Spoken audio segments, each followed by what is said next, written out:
Are you alive yet, Daniel? Hello? Oh, wait a minute. I gotta go back out and come back in.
Can you hear me?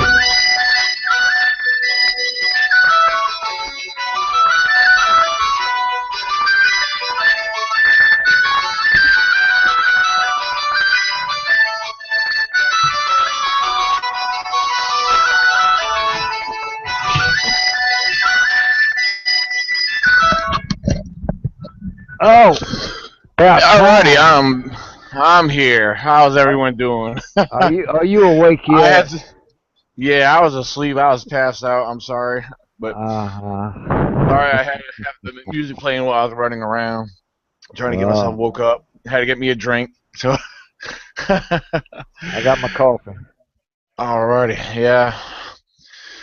Ooh, well, all right, everyone. Welcome to the E.C.B.R.O Discovery News broadcast. Sorry, we're a little late starting, and that's my fault. So.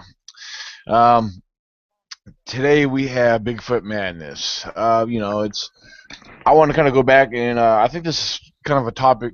What I'm going to ask and let the panel get started with. We're going to jump right into this. This is something that's kind of go on. We kind of refer to certain situations about Bigfoot fever.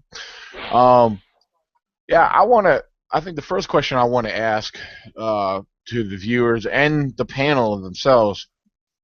We see a lot of stuff that's going on in the Bigfoot community, especially with new people just getting involved. People that, I think this is more common with the newer people. Uh, I think a little bit overzealous, people a little too serious and ready to get gung ho about the whole Bigfoot thing. Um, is this a you know a common problem or something that maybe that the rest of you guys are starting to see a little bit more of? People starting to overdo the Bigfoot community as far as their zealousy in the Bigfoot community. Um, like Fred, I'll start with you. I know you get around to all the different groups and different. You see a lot of things. You get familiar with a lot of people. Do you think this is a problem with maybe some of the newbies or even some of the ones who've been in it for a while, as far as Well, you have the. Can you hear me? yeah, I hear you. Okay. Now, far as the, I'll call them the oldies but goodies like me, um, Right. a lot of, I've noticed, a lot of the Bigfoot groups that, they used to be like he did to me and did to you and did to Paul and everything, everybody's starting to mellow down to a point, but I've noticed on the newbies, they're coming up with some off the wall things, and like Oh yeah.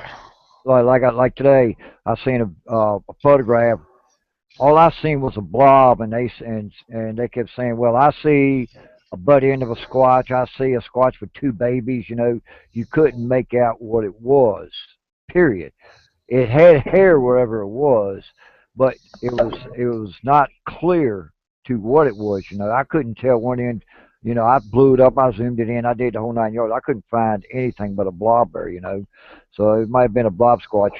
But I mean, as far as the older ones, over the years, I think we done settled down, and we done got to a point where, well, we know exactly what we're doing and we're going about it the right way to a point. I mean, everybody's got a different way of doing it, but the way we've been doing it for years, the way I've been doing it for years, it works for me, so I'm satisfied with what I'm doing. I mean, I don't care if I'm not worldwide, no, that don't make a doodly squat, even though I am, I don't know, maybe I am, maybe not, that's what I heard, but the way I see it, like Nikki is well, I still consider her a researcher. I mean, she had her spot, but it got ruined for her. Wasn't her fault. It was some bunch of idiots that went out there. But Nikki, she had her own way. She didn't get out there much, but she had her own way of doing it. And she knew what she was doing. And Right. and Leo, she's slowly getting into it. As soon as she get over the scare tactics, and get used to and get used to everything, she'll be doing good. And Daniel, you got your way, even though we don't get along on some of the stuff we talk about, but we all have a common bond ground zero that everybody agrees what we're doing, But Right. as far as newbies go, I guess what they're doing is what we did when we I guess what they're doing is what we did when we were younger. You know, trying to impress people to a point. Like hey, like good example, Danielle Jones, great person, sweet as a button, but she is not being bad. But this is a helpful part. Yeah, she's got squatches there. I mean, she showed a female squatch with the baby squatch and everything. She found footprints. But she needs to slow down a little bit and just slow down a little bit. And kind of observe stuff a little bit more. Like Right. like You when she think? said, like when Yes. she yeah, I'm sorry. Go ahead. like she said when she found them oyster shells underneath the pier. All right. I know for a fact that coons up here in the mountains, Ah. coons, possums, skunks eat mussels. Like Yeah. Good point. and they line up along the creek beds. I mean, I don't know. I guess it was like a half of a gallon, a bucket of mussel shells. That a coon, Otters too. would come to that spot and eat. And grab morsels, and he would collect them and go to that spot and eat. Now people don't realize that a coon does not have any saliva glands, so they gotta Absolutely. even if the meat is wet, they still gotta wet it to get so they can get the saliva, and people don't realize that, so they gotta start slowing down and start, you know, taking it step at a time, and Oh yeah. that's what I do now. I go in, I observe. Yeah, I know it's squat. I know what is squatch and what ain't squatch. But I'm to the point, where I can slow down, and I'm kind of like, okay, I'm observing a little more, and I'm paying a little more attention, because the more attention you pay over time, you'll start to catch on what they're doing. Like I tell people, everybody say, how do you know so much about them? Because they taught me. Because I observe, I watch, I look, I smell, you know, evidence, stuff like that. I mean, yeah, some of the stuff I have is a little off the wall, but I know that it contains to a squatch and how they do it and everything. And when I first started in '81, I was, '81, I really wasn't paying attention to. I had the one walking out in front of me. And then, then I went Right. gung, then I went gung ho. Now I slow down. I'm just I'm kind of like on a hay wagon, kind of like taking a cruise through the field, just taking your time, observing, It's like driving an old dirt road about 10 miles an hour, just enjoying the scenery. That's about the way I done got into my squatching now. But the younger generation, they're kind of overdoing it. They're going too fast in too short of a time. Yeah. So, yeah. I like what information you shared as far as they. I think a lot of us need to slow down and the thing is one thing there I see a lot of questions are being asked and even for those who've been in a while that's the right thing to do is if you things you're unsure about keep asking your questions. Most definitely keep asking questions, and eventually you're going to gather your own conclusions out of what you get on results from questions, Exactly. especially for various sources. You're going to start picking up on something that you're going to understand. Yeah. Um, I think the other thing too, it kind of goes along with what you said, is being humble too. You got to try to remain humble. I think that's very important too, because I think maybe as somebody gets involved and gets so deep into what they're doing, I guess maybe they might be coming up with evidence that's mind blowing to a lot of us, and then all of a sudden, if they get special attention, then they're gonna they can't let that go to their head. Kind of like what you tell me sometimes, for like, okay, don't let your head get big, stuff like that. I mean, that's actually a good point for anybody to actually consider. They got to relax. I think in order to be humble, you got to relax and you know, Just take your time, man. Lollygag. right, exactly. Just That's just relax. yeah, 'cause you realize if you lollygag, man, if I like normally we're far as speed goes in a car, say like when we first started, we was like 150 miles an hour. And then the older your Yeah, car gets and the older you get, it goes from 150 to 100 to 75 to 70 to 65 to 50, 55, 40, 45. You just slow down, because you're not going to be learning anymore what you already did, but you're still learning to a point, right. basically.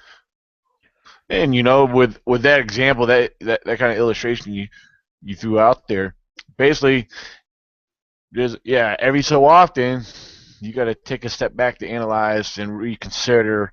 It's like like you said, as soon as that motor eventually through time is going to get older and it's going to slow down. But if you want to keep that vehicle going, you got to take a step back and you need to do some work. And Yep. then till you're ready to get it back out on the road, or it's like for us, ready to get back out in the field.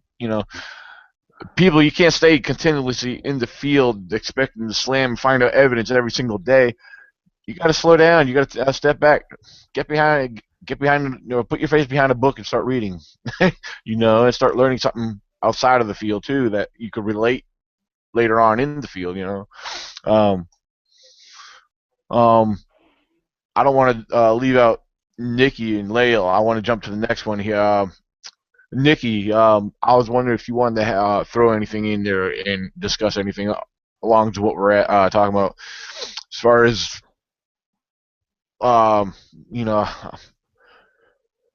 anyone in the Bigfoot community, kind of getting overzealous in the whole subject. I don't know if maybe something we've already said might have been, uh, taken out of, maybe taken out of what you wanted to share, maybe.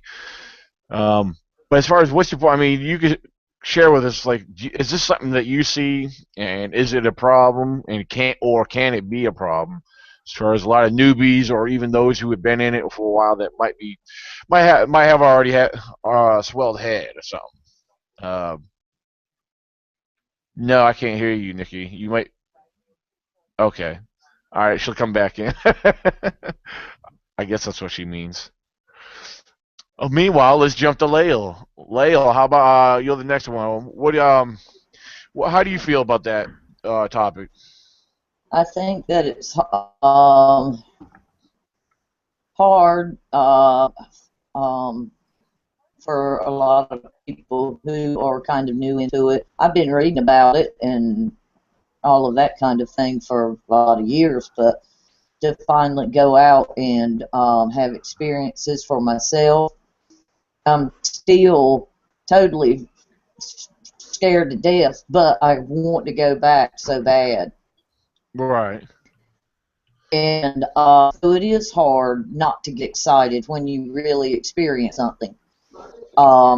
But I do agree with you and with Fred that, um, You need to go slow, take your time, and you can always learn something new. And even for the folks who have been in it for years and you think you know the answer to this question, or you have formed your answer to a question, it still never hurts to listen to someone else's answer to the question Right. and see how they may differ or be the same, and compare notes. So, but yeah, I do think that people get overzealous, but I think it's hard not to Yeah, at the same absolutely. time.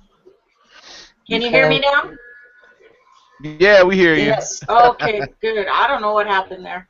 Um, It happens to all of us. So. what was I gonna say? Overzealous. I don't think anybody can really get too carried away because it's such a new. It really is. Even though we've been searching for Bigfoot since the 70s, early late 60s, it's Right. still we haven't confirmed the species. So anything helps, and I have to remind myself not to get upset or dismissive of all the newbies who come on and show the same old you know videos that we've been looking at for years. But I have to remind myself that this is the first time they're probably seeing it or researching it, or and they don't know Yeah. the backstories, and they need to do that. I wish that's probably the only thing I wish is that those who are coming into it would really, the internet is full of information, and if they just took that video and searched just a little bit,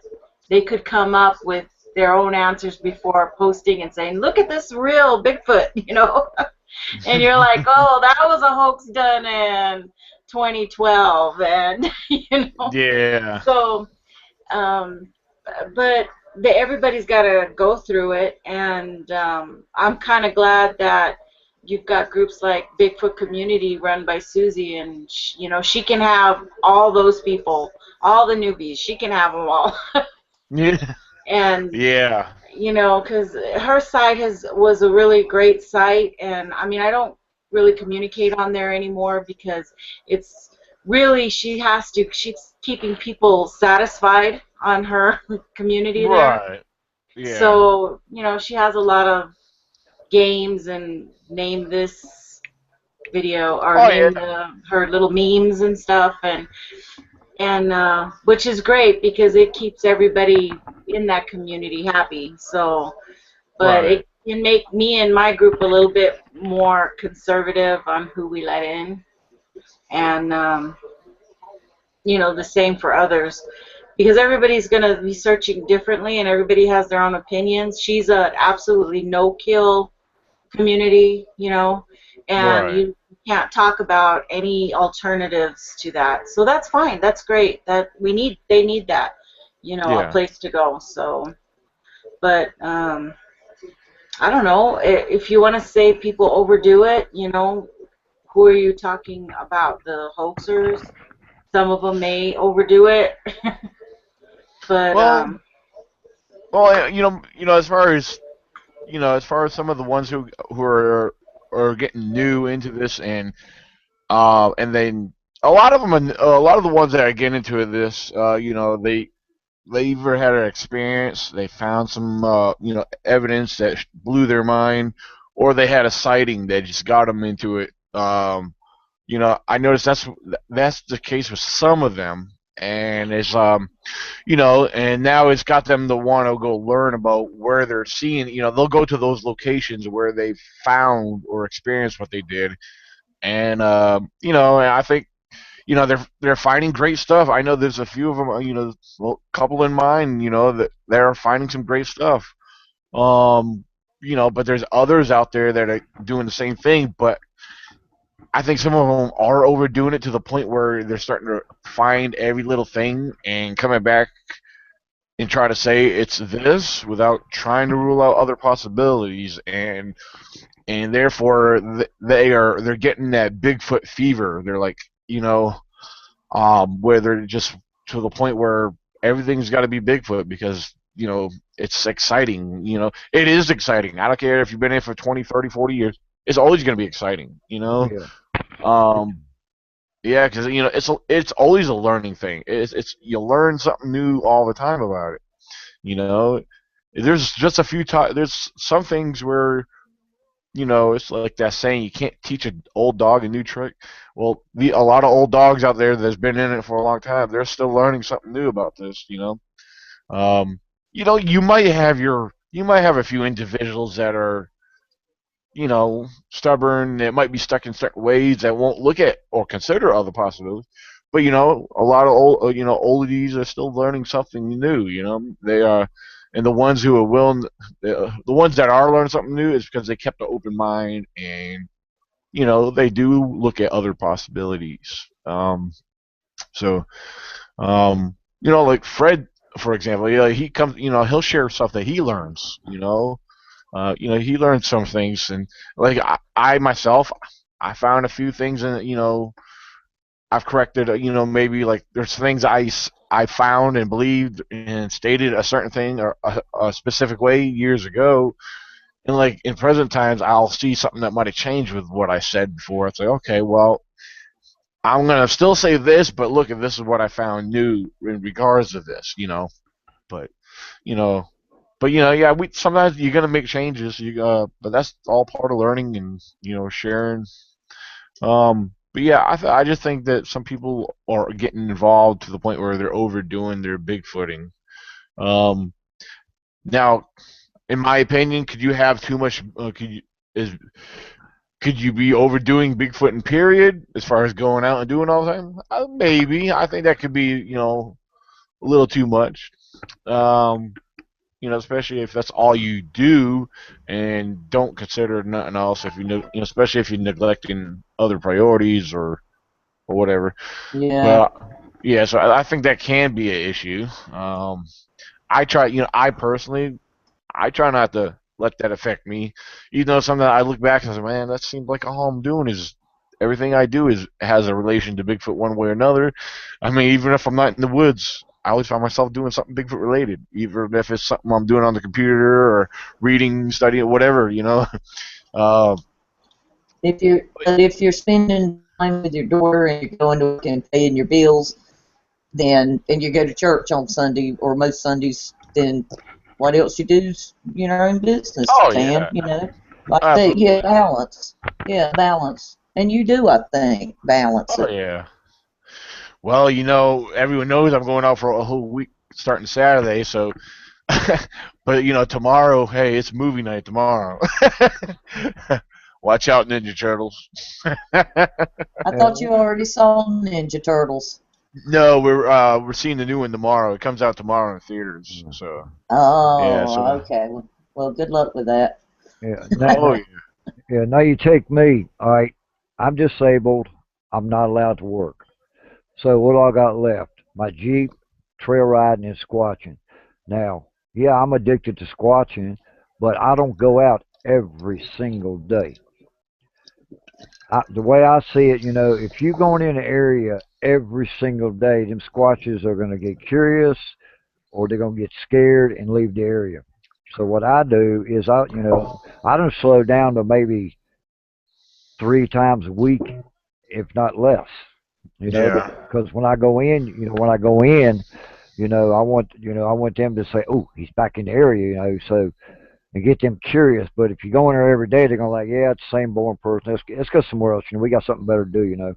But you got to give them, the way I see it, you got to give them a break, and give your brain a break, from squatching. I mean, it's Oh cool. yeah. It's cool to squatch and everything, and I love it. But every single day, you get burned out on it. Unless you're in a spot where you go in and you see a family of them sitting there eating supper where you're looking at them, or something like that, which is something you ain't gonna find. I mean, yeah, I Yeah. got I got But lucky. you don't want somebody showing up at your house every day either. A couple times a week, come by and visit. But if you got somebody who shows up day after day after day, and that Yeah, same kind of thing. yeah, exactly the same point. So Mm. kind of slow down. Like Daniel, he works during the week, but he's got Bigfoot on the brain because he's constantly reading about Bigfoot, this, that, and the other. Give your brain a break. Well, it's funny that you say that, Fred, because that's true. Because even at work, I got to stay focused at my job because it's very important what I do at work.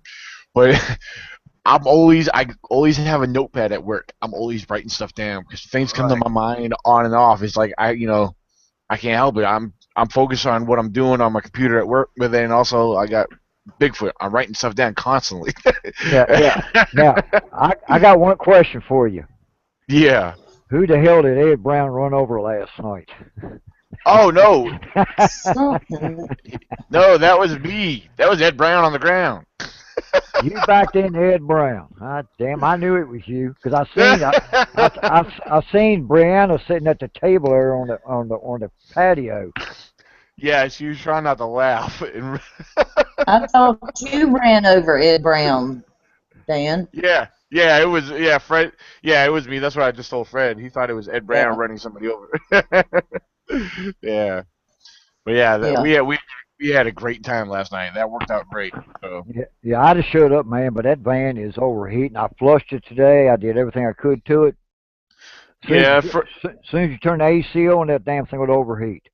mm, Everything. Even if you turn the AC off and just cruise around like you normally do, I even put a new thermostat in. It just shot up. mm, So I couldn't have made it to Harrisonburg. yeah.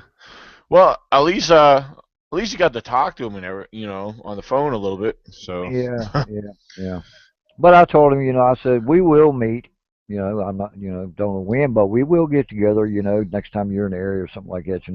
So I guess what I'm end up doing, I got the carburetor fixed on the Jeep. I just got to put plugs and plug wires in, and man, the chances are I'll probably come up there and camp out with you this weekend. yeah, that'd be awesome. Because the other gentleman that will be there, he's on the live chat. His name is Michael Price. Michael Price will be joining us all week. Tell So him, tell him to bring the horses.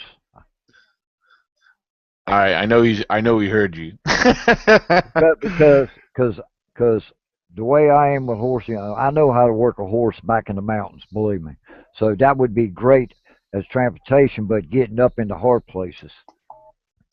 Well, with that being said, I hope no one took that the wrong way with what you just said, Fred. That you know how No, to work the horses. no, no, no, no, no, no, no, no, no, no, no, nothing like that. Nothing like that. Nothing like that. Nothing like that. Okay. um. Hold on. Yeah, All because right. when we lived over in Highland County, I mean, we had horses over there, and I would use the horses, to go hunting on. Yeah. These horses were gun broke, though. That means I could sit on the horse or get down on the ground and throw the gun across the saddle and take a shot, and it wouldn't spook. Right. So I know, it's just I don't know. Some of my cousins down in McGackeyville got a farm down there, and Yeah. they work horses and everything.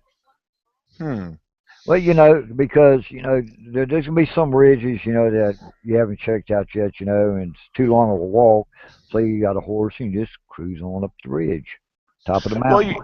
one thing I mentioned to him early when he was asking me about bringing horses for the expedition, he was I said, I got to think there's some areas around here, even though the water's been high on the rivers and the creeks out there. I mean, I was like, you know what? I said we might have a Roger Patterson and Bob Gimlin moment out there. That's what I was gonna say. Because Exactly. That's I what know, I knew. I was gonna yeah, say exactly the same. Because I I know, got I because know plenty of trails that run deep in the woods out there, and some of them, yeah, go in some pretty cool areas out there. That's long. I mean, talking about trails that run miles out there and deeper into the woods. yep. So I mean, you never know. so so that'll be interesting, especially on the towards the West Virginia side. Uh That's huh. uh that's like prehistoric down there. So. Yep. mm. So I don't know. Yeah. I know he's watching and listening. So I mean, I guess he'll. That's up to him if he wants to do that because the Yeah. location where we'll be able to camp. I mean, he would have plenty of room to keep his horse trail and everything in that area. Yeah. Because I want to get that location right across from the entrance to the lake. I think it'll be more convenient for all of us, and that way we can actually set up tarps a lot easier there. It's more open space there in that camp spot. Yeah. Um, Well, I got. and Is there grassy area where they can graze for a few days? oh yeah, plenty of grass in there. Oh yeah. Yeah, yeah, because that's why there's people bring their horses up there all the time to go horseback on the trails, so horseback riding. So, um, hold on. He said I could bring some if you all want me to. So, Yeah. Yeah. Tell them hell yeah.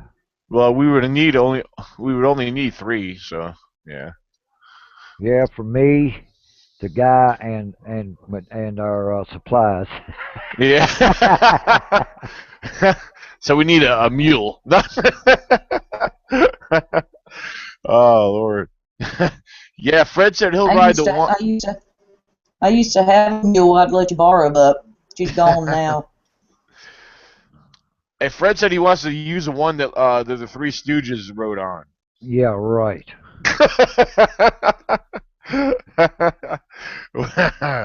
So, No, I'm a hell of a horseman, man. Michael said, "Well, I got 8, so we're all good to go." Okay, that's cool. Yeah, Oh. I'm sure he don't want to haul 8 damn horses or 3. I'd take a trailer with 2 and let one of you stay home. I mean, stay at the camp and then switch off.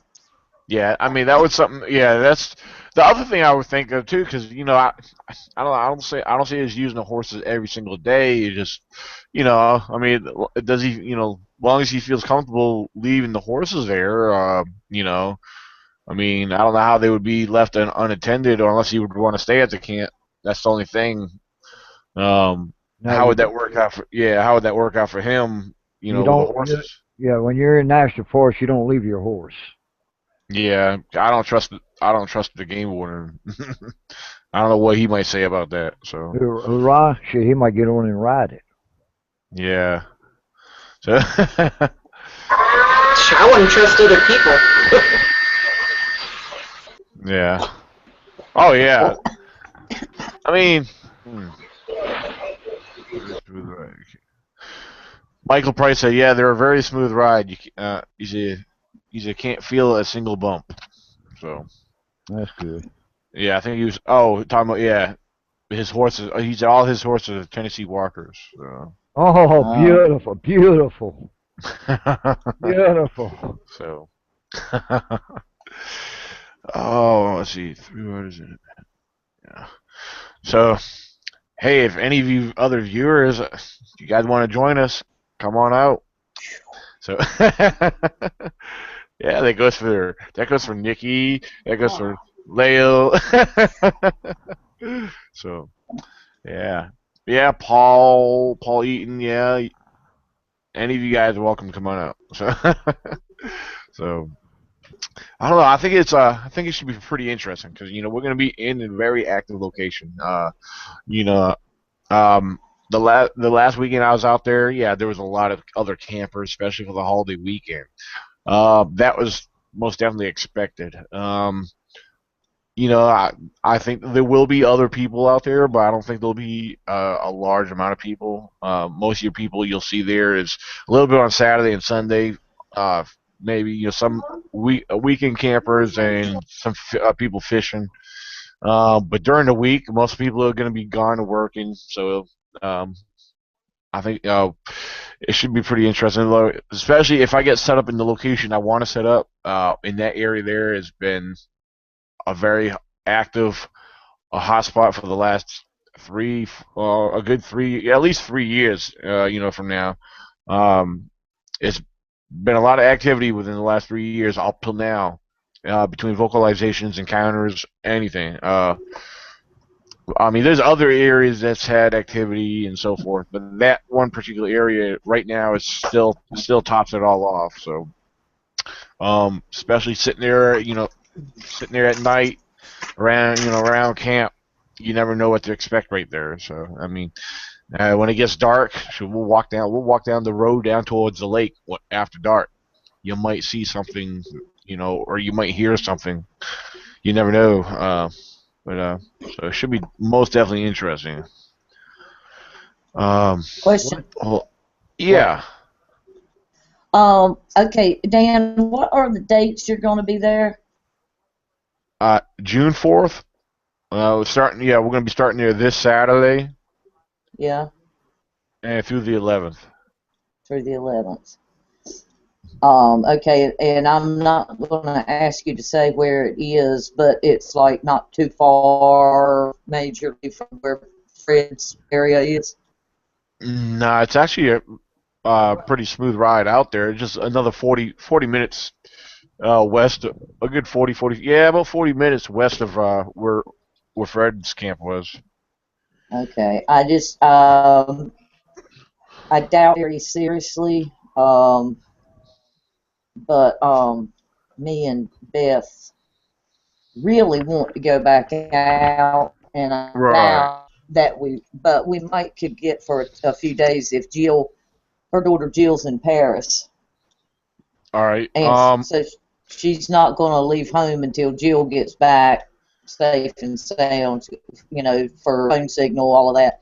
But just in case, I wanted to know I could ask you the details later if we thought we were going to go. I just Right. wanted to know the dates to tell her.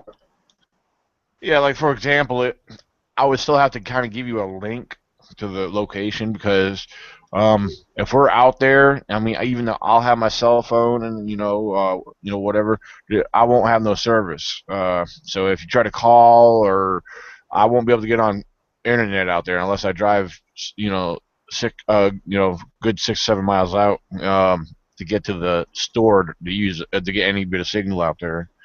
Okay. So I would have to definitely give you a link to the location. Okay, Now well we can talk about that later tomorrow before we off, yeah. just in case. Because we'd like to go, but I don't know that we can. Okay. Not a problem. Not a problem. So right, I mean, at this moment, like because Fred's, not being able to go to Steve's like he originally planned to because of, the Yeah. van situation. So right now it's looking like me, Fred, and Michael Price right now. It's definitely going to be there. So yeah, but if we, it'd be great if we could get maybe at least like another one or two more people. That'd be great because what I definitely want to try to do is you know, definitely kind of spread out around at night there. I'm gonna have radio, so we could all pair up or stay in little groups. Do a little night We, investigation. Um, me and Beth, and we stay in a little group. yeah, oh, absolutely. Or if you guys want to stay right there at camp, the camp itself, just like at Fred's. I mean, in my area, you can stay at the camp, and you'll be surprised what will happen around there. You'll hear stuff right there. It's like me and Fred, right there when we Fred went out Yeah. there. I think it was about a year ago, where we parked at with one of the other spots right there where I camp at, and so we were hearing everything right there. I mean, Yeah, till we walked down Yeah. towards the lake and heard more, but yeah, because Yeah. I when heard plenty at the camp at first. yeah. Well, I'll tell you, out there at Daniel's camp, this is what blew my mind. I mean, yeah, we were hearing all sorts of squashes. I know that for a fact. But what got me was that I said, I'm going to do a yell. I yelled, and what blew my mind, it blew both of minds. About 10 seconds later, boom, one come right back at us, and it was less than 30 yards away from us. But we couldn't see it because it was in the thick. It was right there across from the camp. It's like a curtain, right, Mm, exactly. and You could, they're right on the other side of that curtain, yeah, knowing you that you could could hear it. hear yeah. them. Oh yeah. Well, that's it right there. That's where that spot where me and you were parked at, Fred. Yeah, It's like that one time I was there by myself. Even though I didn't see it, I knew it was right there because I heard every step it took. And that thing was a monster. That thing was a giant. Every bipedal step was boom, boom, boom. But as it was thumping, every step thumped, it also cracked everything that stepped on. So I uh-huh. mean, there was a giant in that woods. He was by himself. If there was others nearby, I don't know, but there was definitely one subject there that It was when probably I that. turned my spot, Yeah, yeah, it was probably that big dominant male of that family group. because there's a big one in there. What y'all saw was I think I the think, day watcher, the mom, and the grandma or some kids or something like that. Because yeah, you there had was definitely a juvenile in that. Well, in the group of three we saw, there was definitely a juvenile there, yeah, and yes. So I'm guessing through the growth rate from last year, he might be about 7, 8 foot tall now. well, yeah, because May- may- our estimation on our height comparison on the tallest subject there that we encountered, it was around the 8 foot mark. Because yeah, I'm 6 foot tall, it was a good foot and a half over my head. Because I raised my hand when I got to the spot where we saw them, and I know both Cliff. Actually, no, it was Tracy Arnold. When I raised my hand straight up, he said, "Yeah, the eye level was just above my hand." So I mean, yeah, right there, that's about 8 foot right there. yeah. Because Tracy, he did get an eyeball on video, and it was over 8 foot tall from where he showed at the ground up. I know it had to be at least 8 foot, but that was the only eyeball I saw. It was round. It was a not I wouldn't say a deer in a headlight look, but it's a little greenish, a little yellowish if you want to call it that. Right. Is what I saw. What was I gonna say? Yeah, I was watching every little clipping. I checked my trail cameras from when me and Brianna went camping this past weekend, What'd you and get?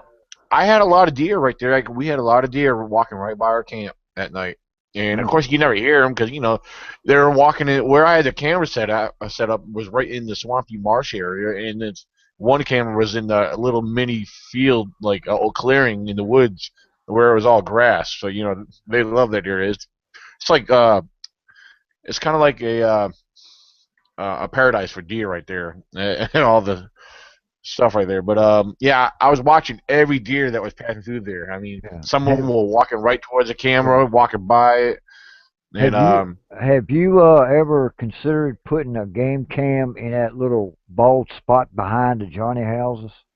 Because that day I um, because that day when you went around one day and I went straight up that ridge, right. I walked around I went about 40 yards past it to then turned and walked in the woods, and I was heading toward behind the Johnny house, and something big was right there and haul butted. And I seen the tracks, or you could see whatever it was hauling ass.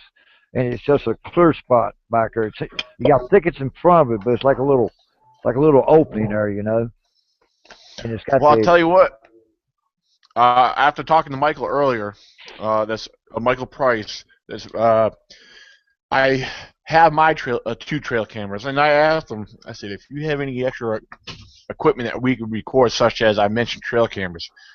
I think he said he had 5 of them, and I said, bring them, bring them. So I said, we're gonna definitely set up traps, yeah. camera traps, and because I because I believe right there behind the Johnny house because he could stand there in the middle of that spot and look right at us and we can't see him because the right there where they finished mowing the grass there behind the Johnny house you got that all that thicket right there over right. to if you walk by the Johnny house right there where we usually park at right there at the guardrail where the Johnny houses are. Oh yeah. And that thick spot right back, right there, kind of to the left of it a little bit, right there before you get to the patch of woods. Right back there behind there, there's an open spot, and the grass is about 3.5 foot tall back there, and it's just a little opening right Oh there. yeah. Right. Actually, the spot you're talking about, I actually that's where I have my audio hanging from a little tree limb that was just about around 7 feet high, just above my head, where it was out there for 2 weeks. I didn't mean for it to be out that long because Well, it wasn't gonna keep recording. I just didn't get it back out there the week later. Yeah, but was the battery still good, or did you have one bar left? uh, well, actually, I think it was not recording. I checked it. Sometimes I turned it off and turned it back on. It came back on, but then it shut back off. It was basically dead. Yeah. Okay. Yeah, but I mean the batteries were fresh, but I didn't expect them to last 2 weeks. So, but yeah, we're like I said, I got my trail cameras. Like I said, I'm gonna make sure all my SD cards are um I got Well, my Oh, stereo, the new stereo system I put in, it's got a iPod, it's got smartphone, it's got USB, it's got mixed tracks, and it's got a auxiliary entry available, and it works with Pandora, okay, so we can good. charge. So we can charge a little bit off of that. Yeah, I got well, the power converters I have in the Blazer, I have a dual Green, power outlet. I have a thing green, where you put it into it. It has outlets in it and stuff. And oh yes, I will bring the generator. yes, yes. Yeah, I'll I'll most bring, definitely do that. I'll bring the fuel. You bring the generator. All right. Now you're gonna bring the generator. Thanks. Well, Thanks a lot. Fred's reminding me, and we're gonna be out there a whole week too. So After we froze our patooties off. Oh, yeah, that toughens you up, buddy. That toughens you up. I wasn't cold. I was Yeah, like a baby. I know. I sleep I sleep I sleep awesome out in the woods. When I'm out there, it's probably some of the best sleep I get sometimes. Yeah, but look at that fancy mattress you lay on. It's like laying on like a waterbed mattress, man. Well, I don't always use a queen size air mattress. I like me and Brianna, we had the cots. We used two cots. But hey, Well, I'll tell you what, Fred. I'll bring the air mattress, and I'll let you have that this week. I got an air mattress. Remember, I just ain't got the pump. Well, if you I want, got. bring it. I'll bring it. I got my I keep my pump with me, and it's got fresh batteries in it. So Oh, if okay, you want, cool. yeah. So you definitely bring that if you want to use your air mattress. You're welcome to use my cot. No, I'll stick to the air mattress. Okay. We've got a So, question. Back in the live chat. Okay. okay. What have We've we got got? we've got a new gal by the name of Blair Moore, Yeah. Oh, and and she's welcome, Blair. from Eastern Oregon, she says, and she lives in High Pine Fir Forest, and she's always heard of stories and sightings there, but she wants to go out and do some camping this summer, and she wants to know if you guys have any pointers for her. Well, if good Lord, hopefully, you must have some ones now. hopefully, don't definitely don't go alone, especially in Oregon, especially in the woods out there. You got to Yeah. consider all your wildlife out there too, especially your bears. You get your big bears out there. Yeah. Basically, bring your food. Bring plenty of water, coffee. Out in Oregon, you need to bring 2 cans of bear spray. Just be on the safe side. A stun gun, and make sure she has a net, like a little canopy net, that she can keep the bugs off of them when they're in the tent at night, because I know it gets pretty buggy out there. Yeah, and if also Blair, if if you want to listen or maybe get some kind of experience for squatches, definitely just relax. Be alert when you listen. Be very assertive. Listen very carefully. If you can afford it, if you don't already have one, go to Walmart or Target stores, anywhere that sells electronics. Get yourself a $35-$40 audio recorder. Yeah, You yeah, Uh, there's Olympus is probably one of the most common ones out there. Sony makes them. You can get one by Sony. I had a real good one by Sony. But yeah, you can set it out when you go to bed, when you go down and lay down for the night, or even while you're awake during the daytime. You never know. Never know. You can leave it playing all through the night. If you're going to be out there, you can leave it in your location, just offset from right out by your camp. Place it where you feel comfortable hanging it. Because I use I know me and Fred, we have like little pouches they slide into, and uh the one pouch I use, it comes off of my tactical vest. It's the pouch I use is actually made for a gun clip, but I use that for my audio clip. It has Velcro straps on it. I could take it and hang it on a tree limb somewhere. Um, and don't worry about them getting rained on. I know you get a lot of rain out there. We've been getting rain for the last 2 months out here, and rain's been pretty heavy out here lately. Um, so yeah, don't worry about them getting wet. They're very durable. They last through the weather. It's a good piece of equipment, especially the Olympus audio recorder. yeah, but definitely, yeah, listen. Uh, keep your eyes alert and be alert at all times.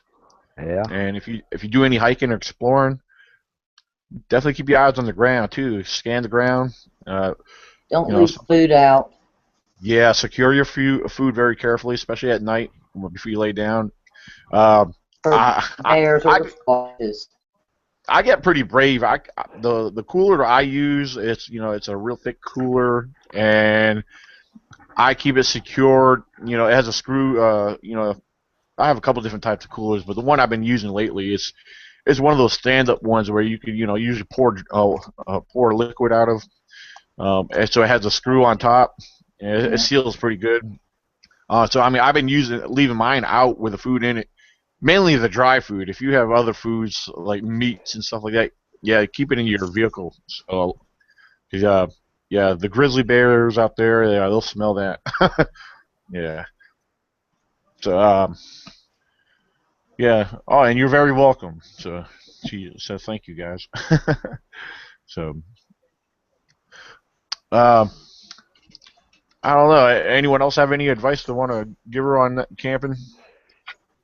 Just um, just Take you a don't. mat or something to put between yourself and the ground and your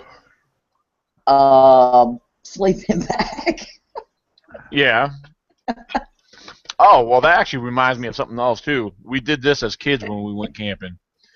If you're expecting rain, which you're in a location where rain's a very, very abundant. I mean, rain happens a lot out there. Um, if you've got a small shovel, or take a shovel and dig a trench on the outside of your tent. I And got a better idea for that. Take what's you that? take you some, bring you a roll of plastic and some duct tape, and when you cut out a big enough to lay your tent on, and take it all the way around and duct tape the whole bottom part of it. So when it rains, you got your tarp over it to keep the rain off the top, but the ground gets wet. So you put plastic on there, and you duct tape it around the edge of your at the top edge around your tent. It keeps the rain out of the bottom of your tent. Okay, she did say she does mention right here. I'm looking at the live chat now. She said, "Well, I'm an experienced camper, so the camping part, I'm sure she probably got has down." So I think maybe more specifically, I think she's considering. Uh, The squatching part. right. Okay. Yeah. Oh, Yeah. So. Yeah. if you see one, wave at him, say how you doing, and turn around, just keep walking. Now, yeah, because Don't chase him. Don't follow him. if you happen to lay eyes on one, a lot of times, it's easier said than done because a lot of times it doesn't work out with us. Um, like if you see something, you're not going to think about trying to pull out your camera to take a picture unless you already have that camera out. But you might be in that state of mind where like you're mesmerized by what you're seeing, and the thought's not going to cross your mind to snap that picture. Because that's usually the case with a lot of us. Like our experience back in 2014, Yeah, it was at late at night after midnight, and thing I, is, we were seeing what we were seeing, but we had night vision in our backpacks. The thought of them, we never thought about bringing them out till after we got back to camp, and we were trying to debunk what we were seeing to try to rule everything out. And me and Trace was like, dude, we had both of us had night vision. We didn't think about bringing our night vision binoculars out to look yeah. at what we were seeing to get a better, clearer image. But I But told you, I said they're gonna be right there, and I'm glad that y'all seen them, because you yeah, backed up what I said. You know, because it's very rare you get to see a whole family group at the same time, especially as close as it was to y'all. That's what was so phenomenal about it. well, she just said she said yeah, uh, she said y'all come on out and camp with me. And then she says ha ha ha. I'd love Well, to. hey, I'd love to. I'd go out there too. hey, I can't afford a plane ticket right now, but hey, if Ed Brown, he travels Yeah, from east to west all the time. If he wants to stuff us in the back of his little white van, yeah, we go. We'll Yeah, go. I'll get back with the white van. I don't care. But well, that's another thing that me, Ed, we were talking to Claudia.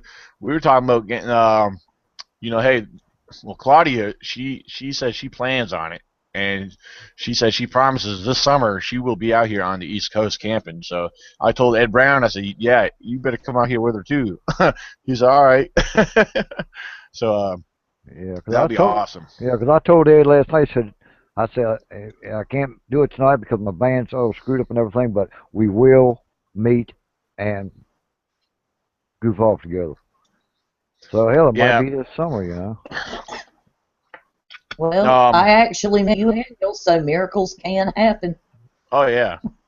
Oh, Blair said if we come out there, she said that would be a party, and she said I'm a great cook too. So She's got some competition on her hands. Yeah, we had to fight Fred for that. Hey, I'm the type of person, if I'm camping with other people, hey, if somebody else wants to cook, I'm all for it. But I don't mind cooking, to feed myself if I have to. But yeah, hey, I thought that turkey and Swiss was just fine. Oh yeah, lunch and meat and stuff like that. Yeah, I'm happy with stuff like that. Yeah, But fine with me.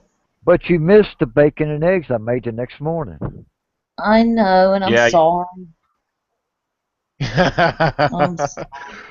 Uh-oh, Fred. Blair says, cook off. Yes. Tell her I'm better with wild game than I am with domestic food. Wild game is my specialty. Yeah. Well, she's listening. She hears you say that. So. Like groundhog, squirrel, turkey, bear, deer. Oh, yummy. Rattlesnake. Oh, exquisite. Oh, man. Let's eat. Oh, Ryan. There's trouble. Hi, trouble. What's up, sister? What do you say, Toots? Long day. Well, you're lucky. It's not raining where you're at. It's raining like hell down here in Virginia. It rained here yesterday. It did this morning. Yeah, we had a storm. I mean, it's been raining out here the last 2 months, but we'll get a nice clear day, warm, nice hot day, and then all of a sudden the rain comes right back. Oh yeah, it's been raining here in eastern North Carolina for 2 years, 3 times a week. Yeah. Oh my God. It doesn't even have the fucking knob on it. The knob is over here. So what have we been talking about? Oh, anything and everything. Girls especially, Yankee girls, all that good junk. Oh, hell. He's lying. I think Ryan's pretty happy with his Yankee girl. But what I want to talk about is researching the Dismal Swamp. I want to shut this off real quick. Me too. Because I got a friend of mine that I can get one of them boats that's got the propeller on the back of it. Mm-hmm. Yeah, Coco. Huh? Airboat? Yeah, airboat. Well, how are you going to search it? Like, just driving around, or? We ain't got all that figured out yet. We're just starting to work on it. The airboat you put in the water, and it's got a big propeller behind it, and it's a boat with a motor on it. Big motor. We know what it is, Fred. Well, he said driving around. We're not idiots. Well, maybe we are. Can you get like a canoe or something, like quieter? Well, you use it as you get to your destination, then you throw it up on the bank, and then you chain it up, and then you go out into the woods. Well, I wasn't going to be bopped through the woods too damn far. I was going to get with Greg Corbin. He seems to know a little more about the Dismal, and our campsites are clearer areas and whatever. We need to research and kind of see where maybe some sightings have been reported, then research if the clearings, the roads, whatever, kind of in that area. Well, I like to get out in the woods and walk. That way I find more that way than I do just researching. Well, you put on your rattlesnake boots and head right on out there. And don't lose your measuring tape. And don't lose your, yeah, don't lose your, yeah. No, I got one. Yeah. I keep in the back. I got one. I keep in the Fred's backpack. great tape Yeah, twist. same here.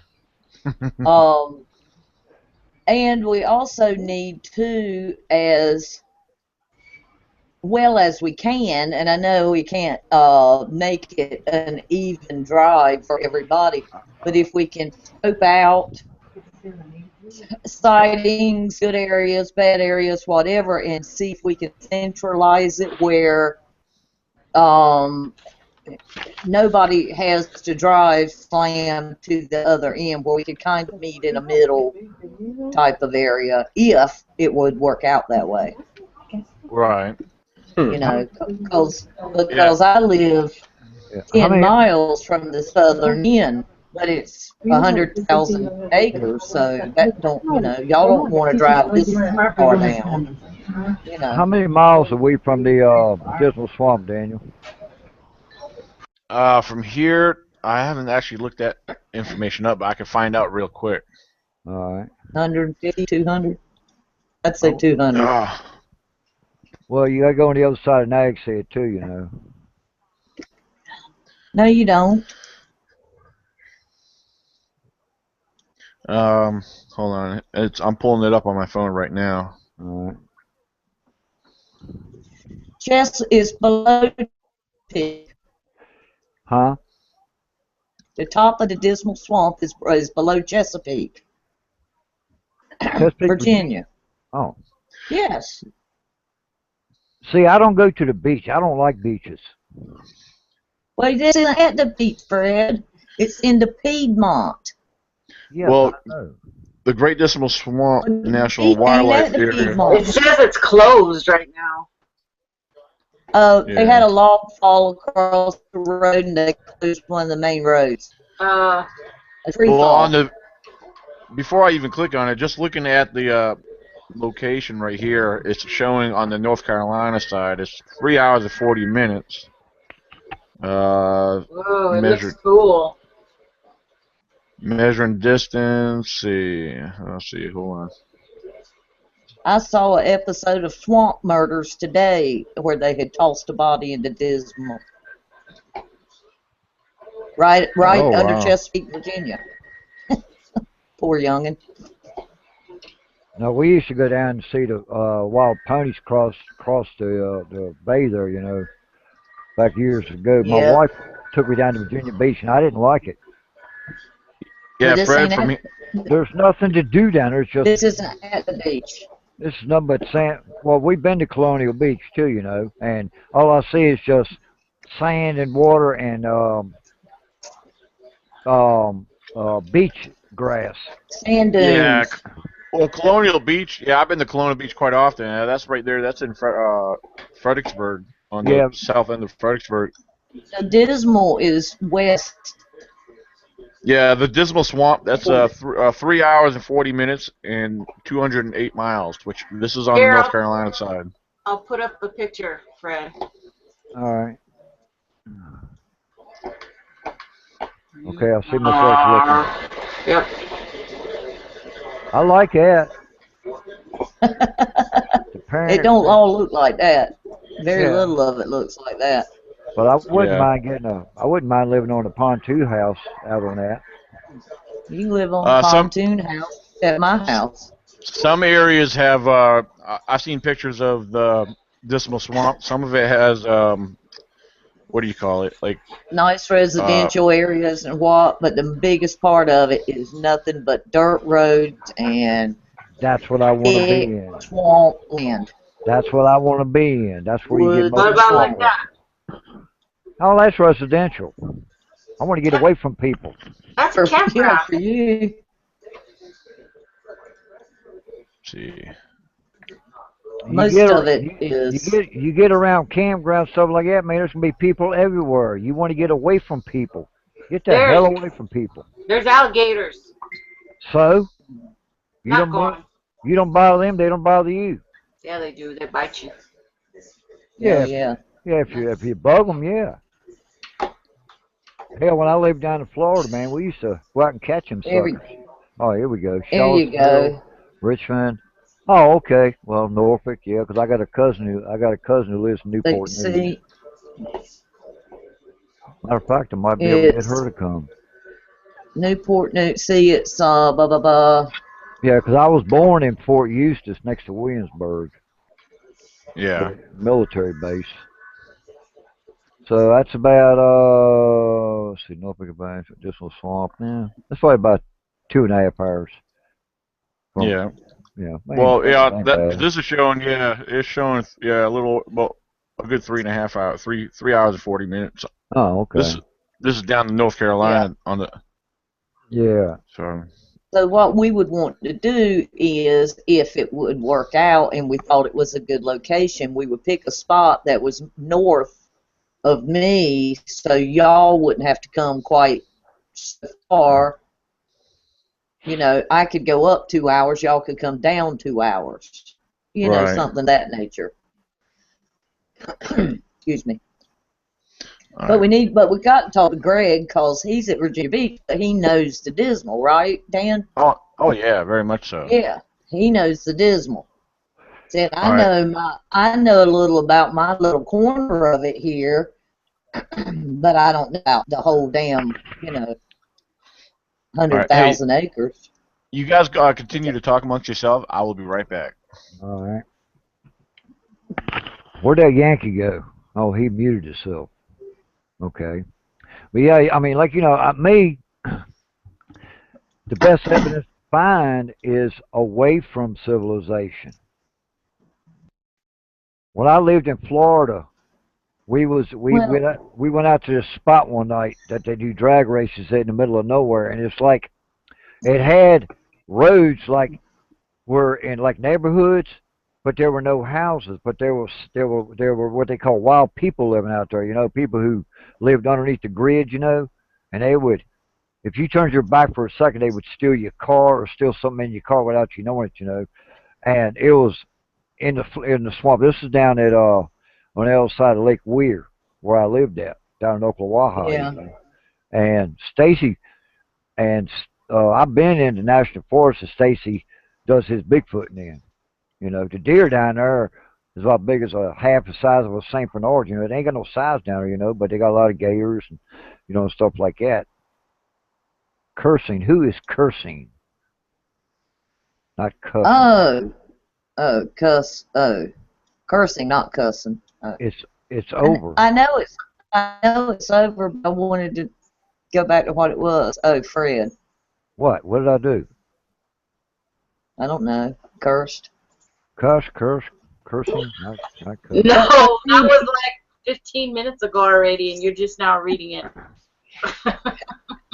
Well, Yeah. it's hard. Well, I mean, I mean, I speak the way I feel.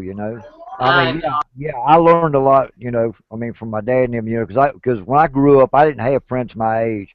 I grew up with my daddy's friends. And that's why I learned all that. And Yeah, and the I learned that too one from my reason, daddy.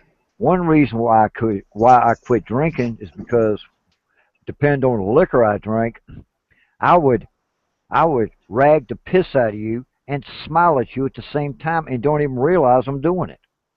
So I Oh, a mean drunk. We don't like no those. I no I'm a smart ass. I'm a smart ass drunk. Well, you're Debate that. smart ass sober, so why would I you am be a not. smart ass drunk? I am not. Woo, that was a good Yes, one. you are. But me personally, I don't drink no more. I don't smoke weed no more, and I swore I'd never quit smoking weed, but I did. And actually I feel a lot better, because I can get out in the woods and do what I want to do, and I got I more quit support smoking when I. weed, damn, 30 years Well, ago. see, I never touched it till I was 19 years old. I never touched a joint till I was 19, Yeah. and then I got to the point where I was smoking at least 2 ounces a week by myself, so I You quit that. realize you're live. Huh? I said, But you realize you're live. yeah, I know I'm alive, and I really don't care what people, think and everything, But right now, Well, I don't. I mean, that's back in my younger days, I'm almost 60, so yeah, I done settled down a lot, and when I go out squatching, even though it's 2, 3 hours a day, it's relaxing. I get my head straight, Yeah. and I observe, I talk, I speak to them best I can, and I get responses. Sometimes I don't, but 90% of the time I get responses from them, Like last time I was out, I heard a big thump. I felt the vibrations, and then all of a sudden, about a minute later, I heard boom, thump, boom, boom, boom, boom. Big rock was thrown at me from behind, They let me know that Yeah. was there, and they were trying to like get out of the area, So I don't pay attention to that, But I kind of have a blast, Well, I kind of have a blast when they're around, because I will, that's I that's your won't. high now. Yeah, that's my high there, because I will not Yeah. leave the area. I'll piddly and far around. I might walk out of that area, make a complete U-turn, go out and come back in another area and come in from behind them. It's just little shit I do, to spark responses from them. And they know I'm harmless. But it's comical how you do it. And Well, I think that you get more response than the average person would. Um, if you take somebody who's just wandering in the woods and they get too close or something, or okay or whatever, but I think you being in this area, they stay in this area so much, and you've been in and out of there for so many years and never bothered them that well, here's the secret: when you see us, they don't mind yeah, letting you know they're around because they know you're not gonna the basic bring thing. cause any trouble. Yeah, the basic thing is, when you see a squatch, acknowledge that you see him, but turn around or just keep going your way. Say like, oh, there's a squatch over there. Let me take a picture of him, or catch him on video. Oh, there he is. Might zoom in for a second, too, zoom back out, like I did with them juveniles. I'm sitting there squirrel hunting, and I never even noticed them around me, until someone mentioned it. I started looking at it, and I had four right in front of me, and that fourth one was Yeah, peeping around it, peeping through that V in the trees, looking at me, which is pretty cool, yeah, because I'm down there, and they know I have a gun. They know what I do when I shoot squirrels. I've had one about 20 feet. yeah, I've had one 20 feet away, laying down on his belly behind a log, and when I pulled the trigger on at 17, it cracked, and he's got the hell out of Dodge quick. And it was yeah, fun, but it was funny how he did it. You know, I didn't have yeah. to. I didn't have to see him. I could hear him. And that's the fun part of it. I think that's why they let the juveniles run behind you and practice hiding and play around behind you because they know you're not going to hurt them, and it's a good practice for the juveniles Exactly. to have a human to practice on. Yeah. You know, What? Yeah. But here's something. like having a dog, but not going to bite the baby, so you let the baby play with the dog, so the Yeah. baby's used to Yeah. the dog. The dog, Yeah. But they know you're not going to hurt them, right. Well, here's the thing so about they it. let the juveniles play with you to practice their skills. Well, here's the fun part about it. Even though the juveniles are following you, they're practicing stealth mode. The, Right. the fun part is, at their finest, they give their location away and show themselves without realizing it. Yeah, to them, they're doing a good job, because there is a day watcher, an adult watching them and watching me. Yeah. I know that for a fact because I found that Mhm. out one day when I went down to the apple orchard and I went around that bend, and all of a sudden I heard three loud cracks about 30 foot to my left, and it was like a baseball bat on a tree, like you hitting a baseball, crack, crack, crack. And I turned and I said, no, wait a minute. I turned back around. When I did, that's when I saw those two cinnamon blonde girl squatches running across from my right to my left. I had the camcorder in my hand and never even cut the damn thing on. I just stood. Yeah. I was fascinated. I was like, oh wow, man, there they go. And I knew exactly where they went over the pine thicket and laid down behind a log. I seen them. Well, I and seen them do that. I seen them even do that, and I just kept right on going the way I was going. If exactly, you didn't make any big deal of it. You didn't try to run after them. or take your picture or whatever, and so therefore the grown-ups know that you're fairly safe to let the youngins play with. Yeah, and Or my you know what I mean. yeah, but the main the heck is that? But What? you know, You building something, Nikki? What happened? I just heard a There's a big buzzsaw. Oh, Gosh, no, my fan on my big computer goes on when it's too hot. oh okay. I wanted to tell you because Oh, Paul made a comment saying, "Does pissing yourself count, Fred? Do what? Does pissing yourself count?" I don't know. I've never had to. I'm not that. I'm not scared of them. You know, I'm not scared of them. You know, well, when you have a 9 footer stand 5 feet in front of you, that's the time to cut loose. I Otherwise, can't that, I can't say whether I would or not. I might. I mean, you know, it's you get to the point. You know, I see them. I see them. You know, physically see them, but I don't really react to them. You know, because what's the use? If if you go after them, they're gonna run, and they just might end up leaving the area. So you acknowledge them and you continue on what you're doing. They will keep up and they will follow you. They will watch you. Now, one day I come up on one in the bush.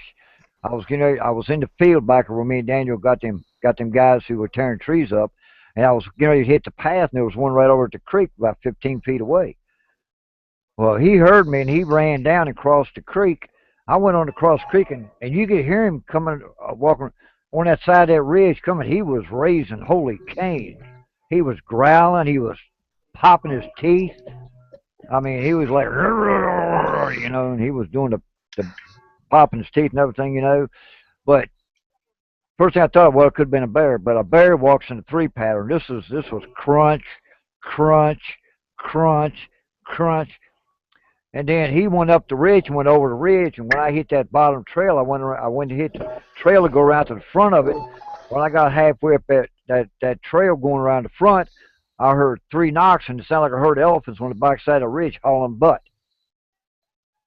I was getting ready to walk into the group of them, but that one that I saw and was following me, he warned the others, and you could hear them running.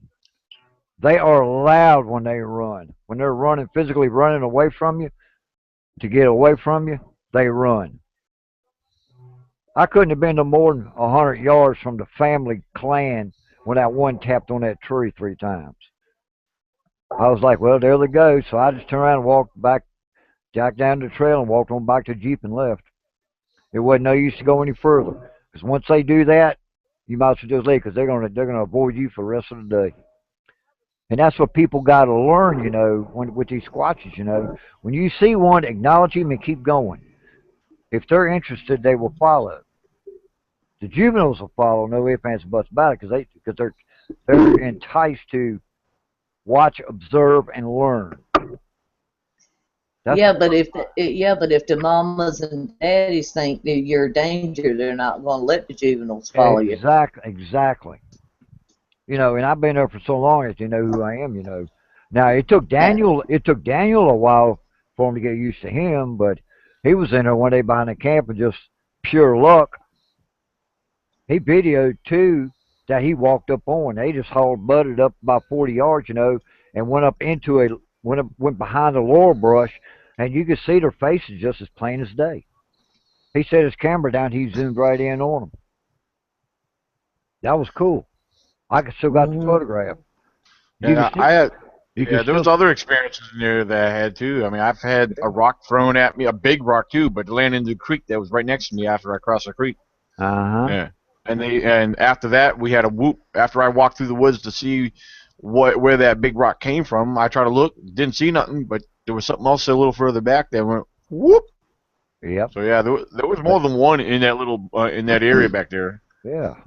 That's Yeah. exactly what I heard in the wee hours of the morning on Sunday morning, Saturday night. I heard one whoop, Yep.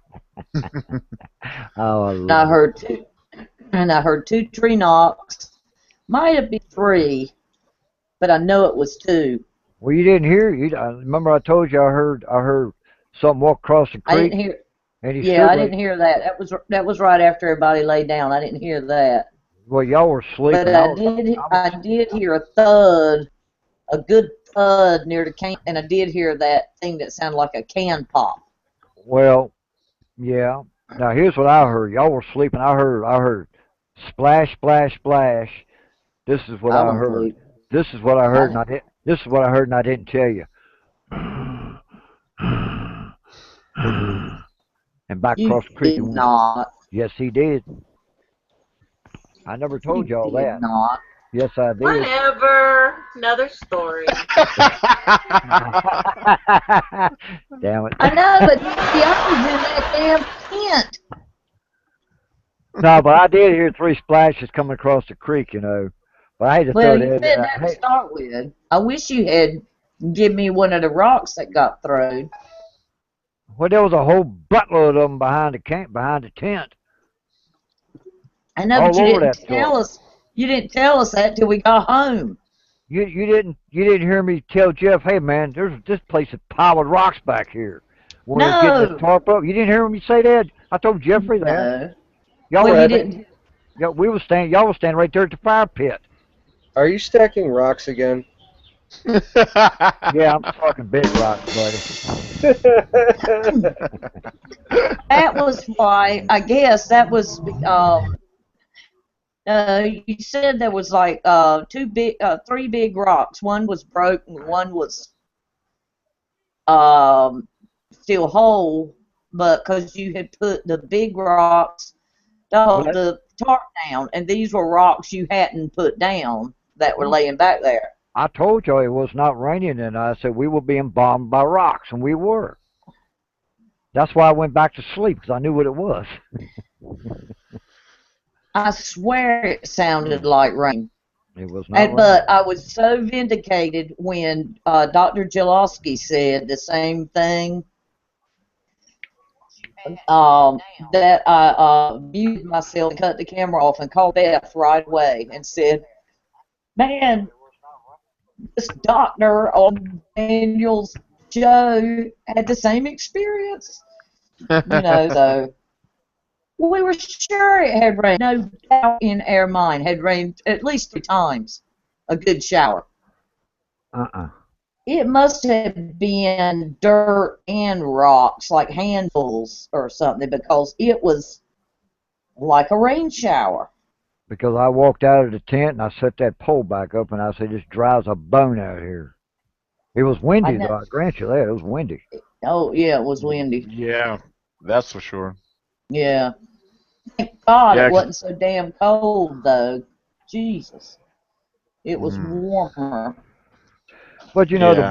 the bottom line, the bottom line is, they came up and they were curious and they were playing when they started throwing rocks at us.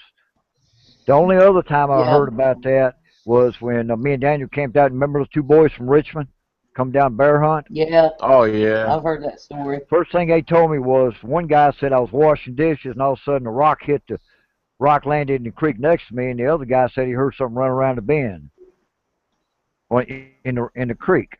So Yeah. I told him, I said probably the 2 brothers, because there were 2 that hung together.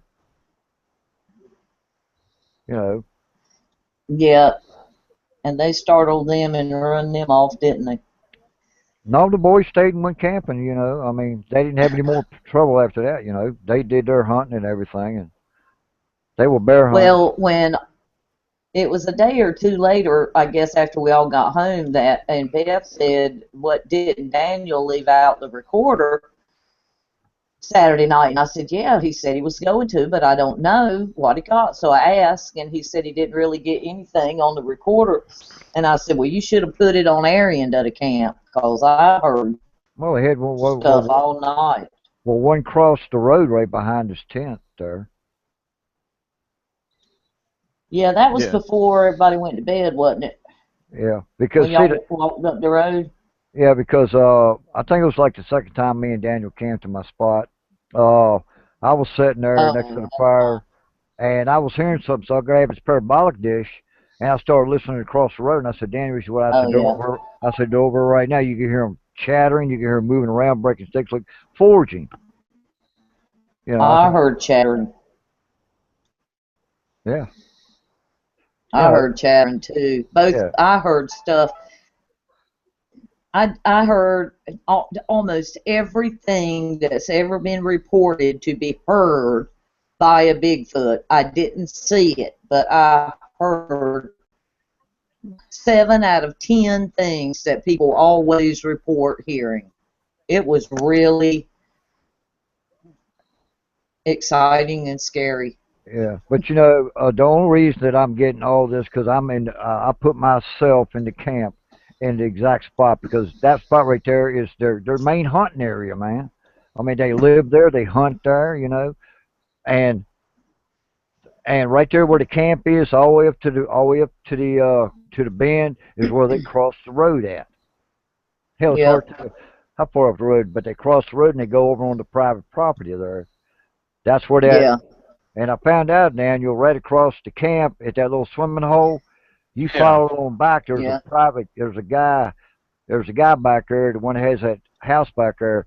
He's got a little private trout pond back there. Oh, okay. And I think, That's where the boys were stealing the trout. yeah. Because I kept saying, why? Where's he getting them trout at? So I went down there a couple of days later. I'm with be Bob back there, and I'll Yep. come out. I'll come out on a power line. I'm like, okay. Then I said, oh, there's a pond here, and you go up to the pond. You take a left to go back in the woods. There's like a 50-yard stretch that's been leveled out about 2.5, 3 foot deep, and that's where the trout are in, right there between there and the pond. Mm. And the boy was in the Mhm. woods fishing them Yep. because he was coming out with 15 to 20 inch long trout. Yeah, and we saw him 3 or 4 or 5 times. The truck would come by, the youngin would get out, truck come back by, youngin get in, Yep. and it's a whole string of fish. Yep. Then the daddy would go But down there. anyway, But it was cool though, you know. I saw them next day, you know. But you know, the bottom line is, you know, we're experiencing Squatch activity, you know, because we're right in the middle of it, you know. Now Daniel's in the middle of it too, but his is across the road, you know, or behind a camp or something like that, you know. I mean, it's wide open there, you know. But I've always known the Squatches had been there around the lake for years, you know. And I mean, I've seen signs of them, you know. I've seen them once or twice, you know, and everything. So I know that area is hot over there. But over here, you know, they're not as vocal as they are over there at his area. His area, you can hear, whoop, ah! I mean, everything is loud over there. I mean, them guys, because they're so far back in the mountains, you know, they don't care. Around here, they got to yeah. be kind of quiet, you know, because they're not too far from actually civilization. You're not that far from Well, Shandor Acres as you've seen, you and the know. thing is, for me, is I lived in the mountains long enough, and I know that if something is a good distance away from you in the mountains, it's hard to tell exactly which way it came from because of the echo and the hills and the valleys and all. Yeah. And the things I heard when we were camping were close enough I could tell what You direction bitch it about come everything. from. What, Ryan? Sorry, I wasn't talking to you. Sorry. But it was all close enough. I could tell what direction it came from. It wasn't like, a gunshot 5 miles away in the mountains and you couldn't tell.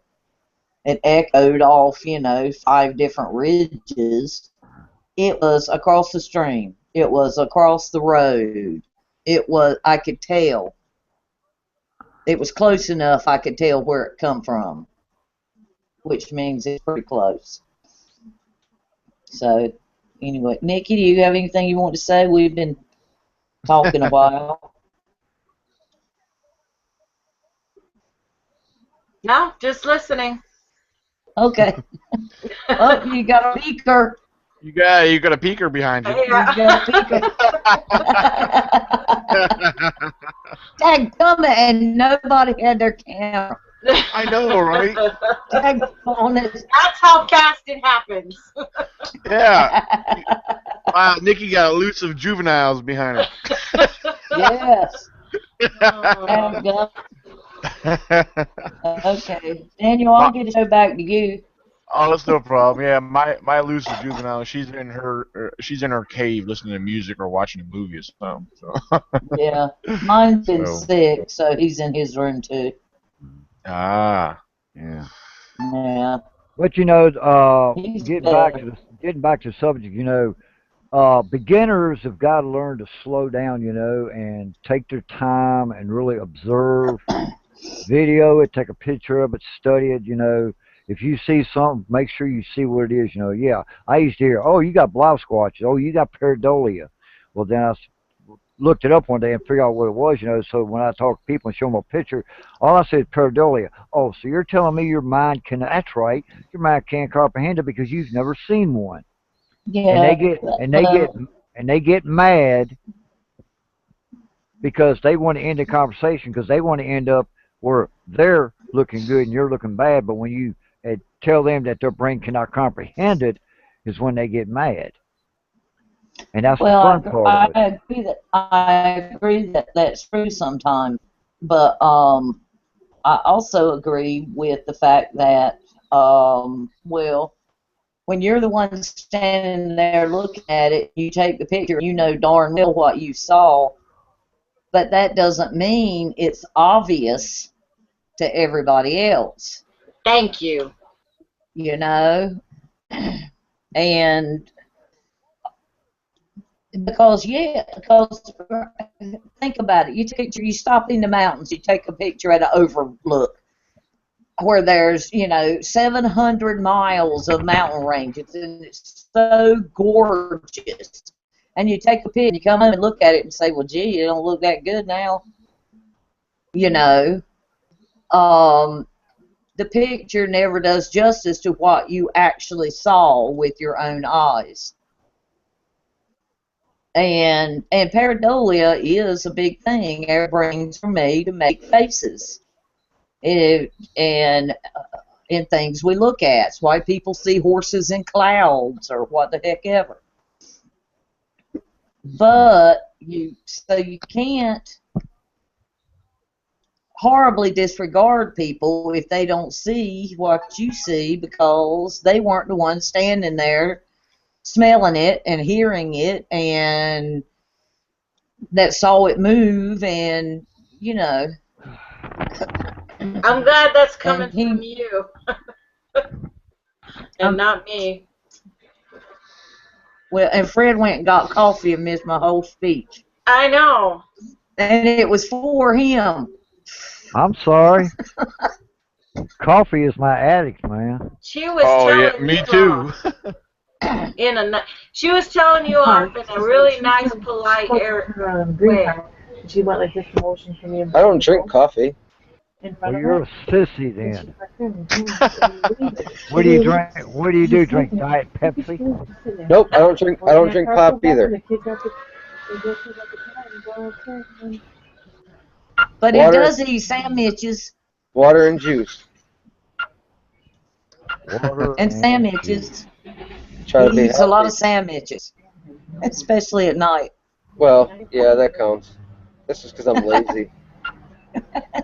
Sandwiches are good, Ryan. When you have long days, it's easy. I don't have anybody to cook for me. Oh, your girl don't cook? No, my girl don't cook.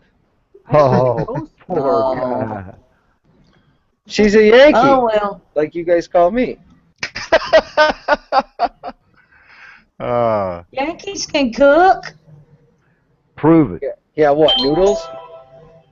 That's Daniel's favorite, man. He's a Oodle Noodle man. What Oh, about yeah. what about a Yankee pot roast? Hey, I have to make a special announcement here. God, he's starting off bad. The announcement is Daniel's pregnant. no. Oh my God! Who's the mother? Ryan is ashamed to share his show his new hairdo, so I'm going to show the audience his new hairdo. Oh Who, me? no. He looks Oh, like the, Ryan. he looks What like do the We you? love turtle. your new hairdo. We all saw it last night. Oh, So I like it. Yeah. Who did that? Sexy. Who did that? I don't know. I saw it and I couldn't help it. You really got it going on here, Ryan. Hell We yeah, Squatch, we decided you Squatchtastic. look we decided you look like a beetle. What? Pa- Uh, who's? Pa- what? But What? What but we community? never could decide which one. well, he looks more like the turtles because the turtles is the first one. The beetles had long, had long. The hair come down in front of the face real long. The turtles the one that come out with the hairdo It's like that. it's weird how they got it to cover the glasses even. Yeah, Yeah. I mean, it's pretty good. I mean, It really is. Ryan, of all the ones that we were fortunate to see, that yours really turned out good. Thanks. It fit you well. I might just grow it out. I wish it was blonde. I'm sure that can be Ryan, arranged. Why not? I can even put a bow in it if you want to. I mean, Oh man, you should do that. Can't you give hey, me by the way, can't you give oh me hey, pigtails? I don't know. I'll have to look through my app. Yes, I'm the guilty one. I did. I could tell you Hey, were laughing. hey, we got Michael. Michael that will be joining us camping here this coming week. Um, he's on right now. He's on his sister's computer. The webcam's burned out. Michael, do you hear us? Yeah, I can hear you. I can hear you good. Okay. You're a little quiet. I don't know if you have headphones or not, but you'll have to speak up a little bit. Yeah, I So. got headphones. I gotta fix the mic here. Oh, there Oh, you go. that's I hear you better. better now. Michael So. who? Cook? Is it Michael Price? Yeah, he's going to be Price. joining us camping this coming week. So That's cool. he's a Yeah, cowboy with the horses. yeah, I got a bunch of horses. Three of them's registered tracking Hang horses. on. They're Are they pretty smooth. are they good trail horses? Oh yeah, yeah, they go anywhere you point them to. All right, they Awesome. don't spook. They don't spook easy, do they? Nah, I got a couple young ones that I won't take because yeah, they'll probably spook, but the rest Yeah, of them, they're good to go. yeah. Because when I used to work for Sugarloaf Farm up there in Middlebrook, my dad stuck me on a horse. Said, "Oh, this horse is good and rode." But something told me different. Because these horses were stubborn as a mule. Like the one I was on, he would run toward the fence wide open, and then he hit his brakes. I'd go flying over him, over the fence, and into a pile of thistles. Oh shit. Yeah, them horses were, and they were quarter Clydes Yeah. and Hmm. everything. But I it's fun. No, mine's pretty sound. I mean, it takes a lot to scare a lot of them. I got eight. Yeah. Have you ever Um, trained them Have you ever trained them with gun training yet? yeah, I got two of them you can shoot off the saddle. That's good. Yeah. Takes a while to do it though. How long did it take you to get them used to it? The one I already got him. He was what they call bomb proof. He was trained for sounds and all that. Right. Then the other one, he was 4 years old, and it took me probably about 6 months to get him from not even flinching. So now you can shoot off of him. It's Would you good. use a 45 pistol with blanks to get them used to it? No, I just straight up use a 9 millimeter. Yeah, that'd work. Yeah. Yeah. That'd work. That's cool though. question. Yeah. Yeah. Um, what was this guy's name? Michael. Michael. Yeah. Michael. Michael. What state do you live in, if you don't mind me asking? Oh, I Virginia. live in Shenandoah, Virginia. Oh, okay. Okay. He lives up Um, on the other side of Daniel. Yeah, Yeah. just okay. north of me. I was thinking you Yeah. weren't too far away. Have you ever had any trouble with your horses' names being twisted? No, not really. I mean, or not that I've noticed any, because I give them all, weird names anyway, so they're all different. I try not to make the same ones sound the same, so I mean, No, no, I meant their mane. Oh, their manes. I Their thought you their said. manes. Oh, yeah, yeah, yeah. They get caught up in briars sometimes and hitchhikers. Well, Well, other than caught up in briars or the oh, I see falling what off you're the asking, fence Michael. Yeah, or he's not familiar with what you're referring to. I know what you're talking about. You might want to kind of get into more detail on what you're trying to ask him on that. well, Because some he's kind of people new into the call. Bigfoot scene. Oh, okay. Some people call it braiding, Oh yeah. um, but it's more of a twist, and it's not. It's to do with Bigfoot. Um, Well, something something that Melba Ketchum keeps talking about. She shows pictures that Bigfoot took and tried to crochet. I mean, not crochet, but what's that word called? Braid. Braid, Braid, yeah. braid a horse's mane. Now I can tell you no. one thing. This one time I did go out, and my uncle he's got horses at the same lot, and I did go out, and one of his horses, the top part of his hair was like stuck together, but it looked like just somebody just sit there and was just like twisting it there. So now that you Uh say that, huh. yeah. And I asked him about it one time, and I was like, well, "Who tried to, braid Diesel's hair?" And he was like, "I don't know." He was like, "Probably my granddaughter." And I was like, "Oh yeah, I don't know." Looking. I don't know that we want to go into all of that right now. Really? Um, but the what's it called?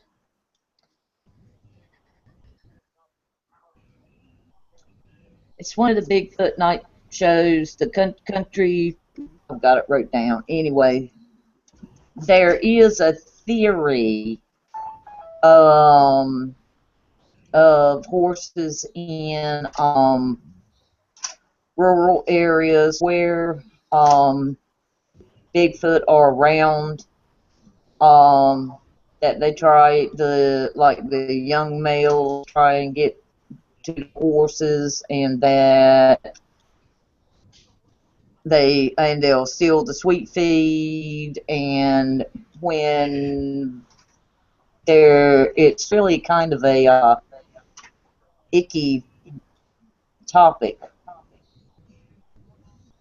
But I've heard more than one person with animals talk about they couldn't figure out what in the heck was going on, and they figured out it was a Bigfoot. Um, I'll tell Daniel and let him tell you when I find the name of the show it was on, and you could go back and listen to it if you want to. Very interesting and creepy. Hmm. So yeah, but I guess y'all get what I'm saying, but we'll stop with that. Yeah. Yeah. Okay. Okay, that was interesting. Well, hey Michael, I figure while we got you on here, I know you're definitely looking forward to getting out there. I know you've been wanting to get out there and stuff, Yeah. with me and everything. So, um, sometimes, when we're out there, Fred will tell you it's usually pretty well laid back. We do our exploring and stuff like that, or scouting around. Especially at night, sometimes we'll stay at camp. Sometimes we'll walk about. We'll walk the roads, or especially in the areas where we've gotten activity before. We'll start walking into these areas and listening, and then if we start hearing things, we'll start interacting to see if the communication will continue and stuff like that. And it's actually, a majority of the time it has really worked. And because Yeah. Fred's gotten responses, I've gotten responses, as far as tree knock responses, which is awesome.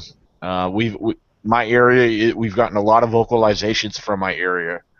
Um, and I will tell you this, and Fred will tell you firsthand because he's the first one. He's actually the only one that's told me before I even met the guy. We may you count yourself being visited by the game warden. So make sure you're legal at all costs. Oh, Because Yeah, his one name is. particular, yeah, Ron Jackson, he will come and investigate everything, your vehicle. He'll make sure you're legal, don't have nothing illegal. So yeah, that's one thing we do. We make sure we're legal and have nothing to get in trouble for, because he's a gung ho kind of Yeah. person that will try to find something wrong with you. Yeah, So if he doesn't know you, ha ha ha. yeah, He knows so me.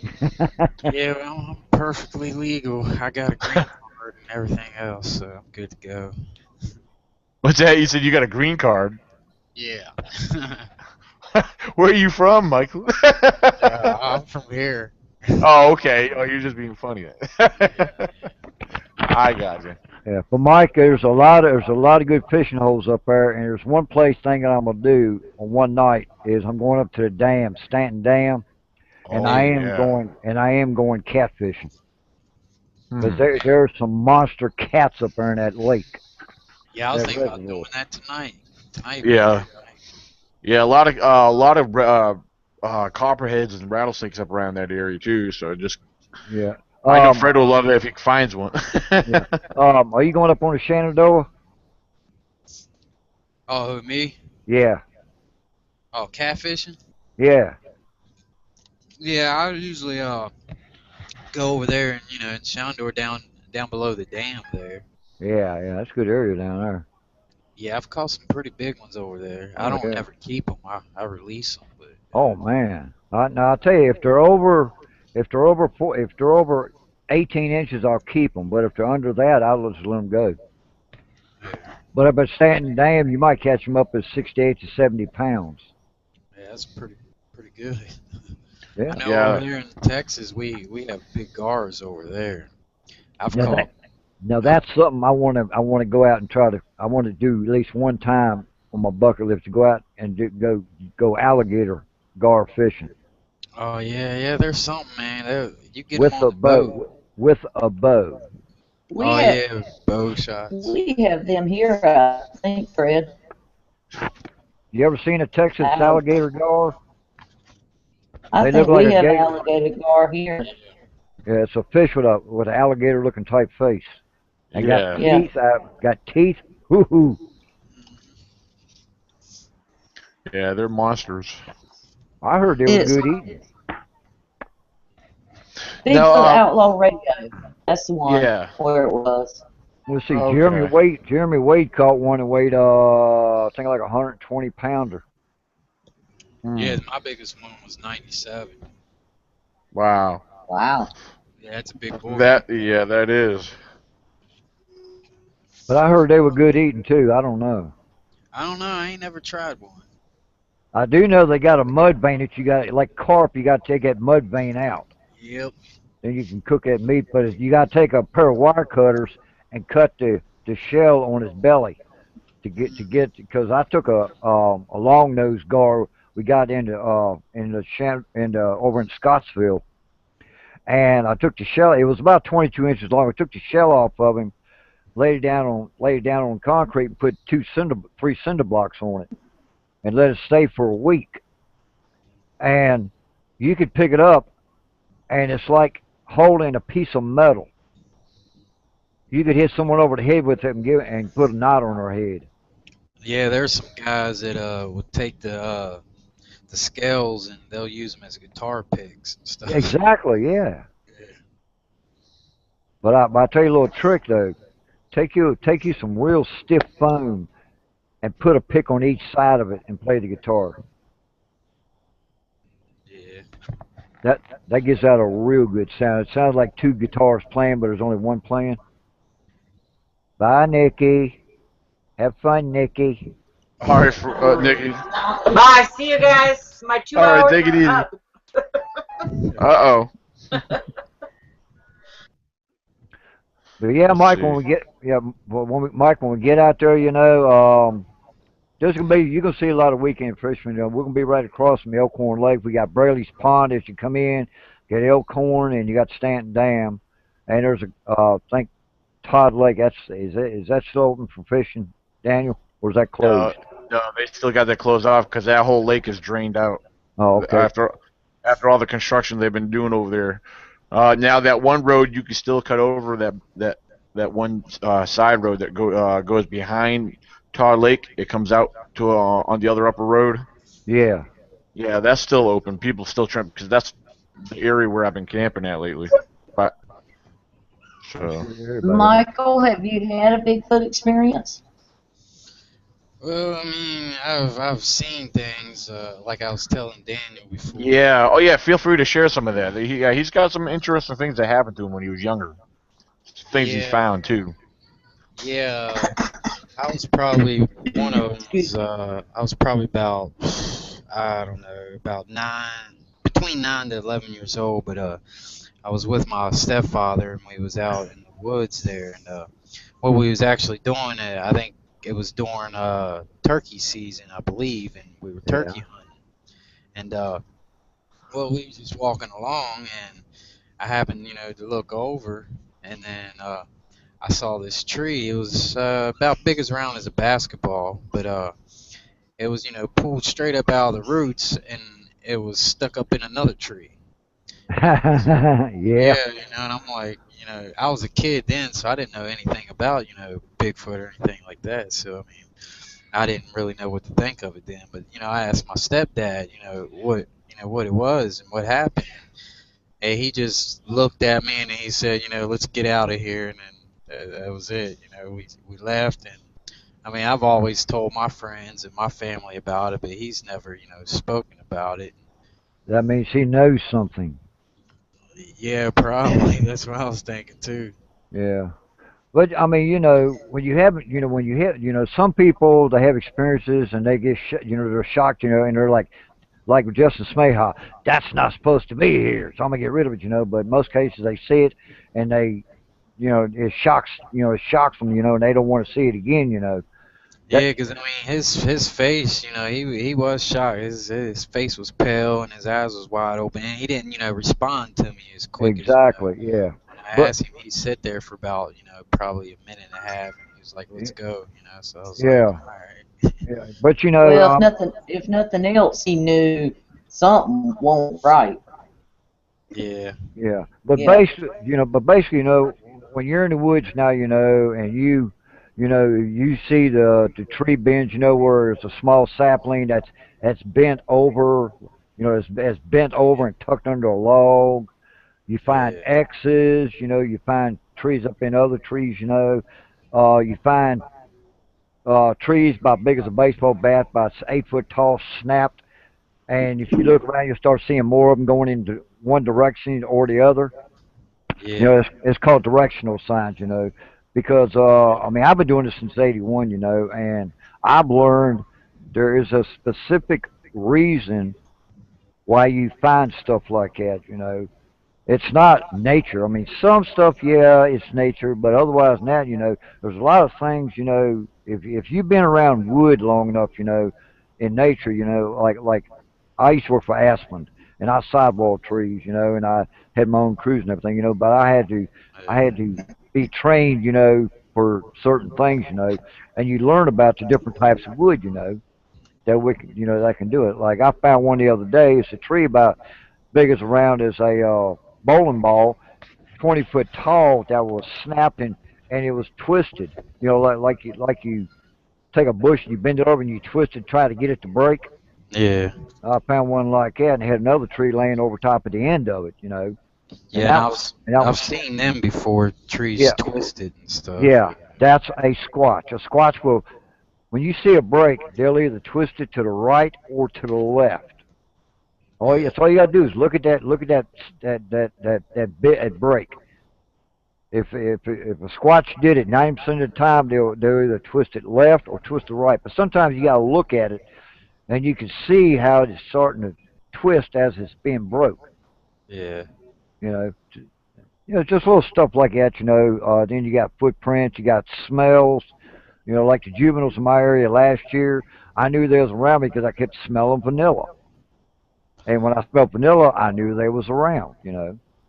It's yeah. just This one time, this was back in Texas. I just moved here from Waco, Texas, probably at Christmas, I got here Christmas time, but Oh, this okay. one time back home, I was riding one of my horses, and we went off the trail up on top of this ridge line on the mountain, and we were making our own path. Well, I've smelled cougars, and I've smelled mountain lions, all types of animals, but Yeah, yeah.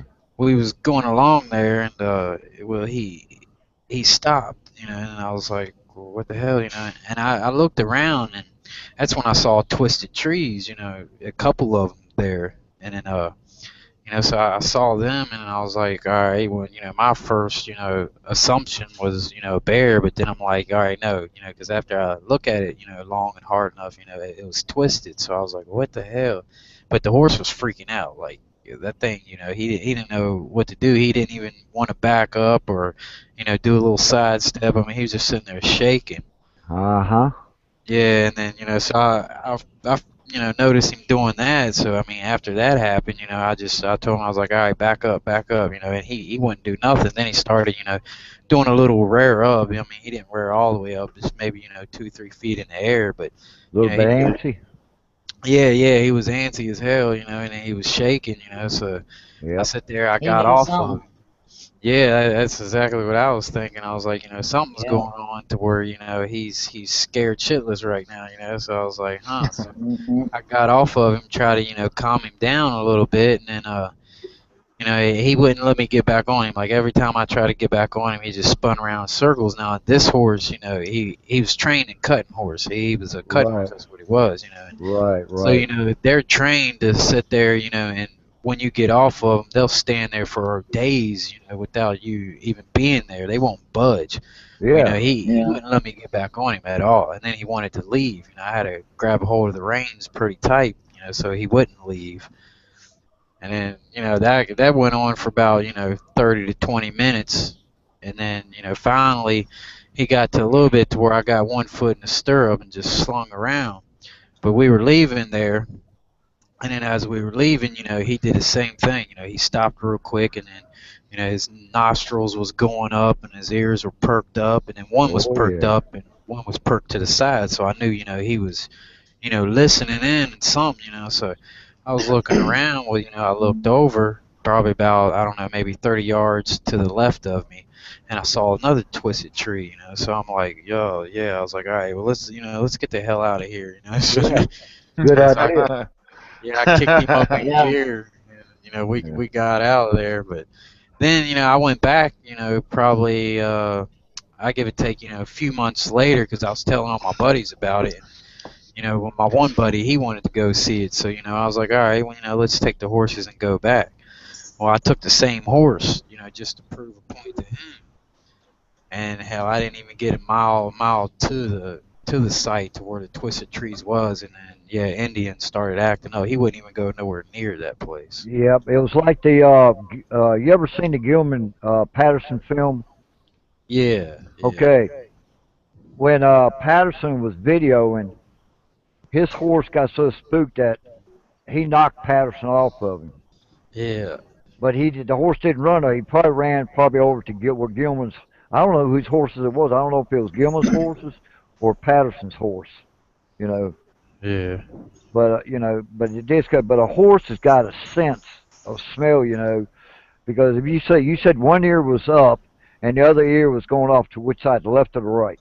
to the left, right where that twisted tree was, and I Okay, so was that means trying to there was listen. a squatch over there watching y'all, and that horse felt it, Yeah, sensed it. he was scared. I mean, he's been what they call through bomb proof sound R- training. You can Right. shoot off of him. I mean, he ain't scared of nothing.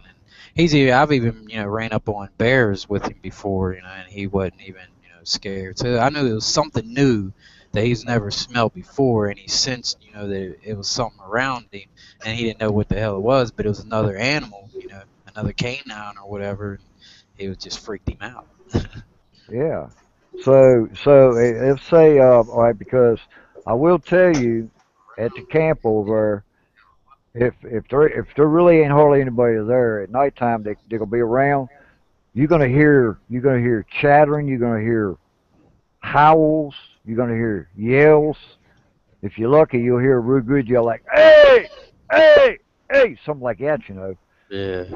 Because I took my brother over there with two other people one night, and I heard one yell 4 times, and I told everybody, I said, "That's a squatch." They give me every excuse to say it was not a squatch, and even the game warden backed me up, saying no one is over here but y'all.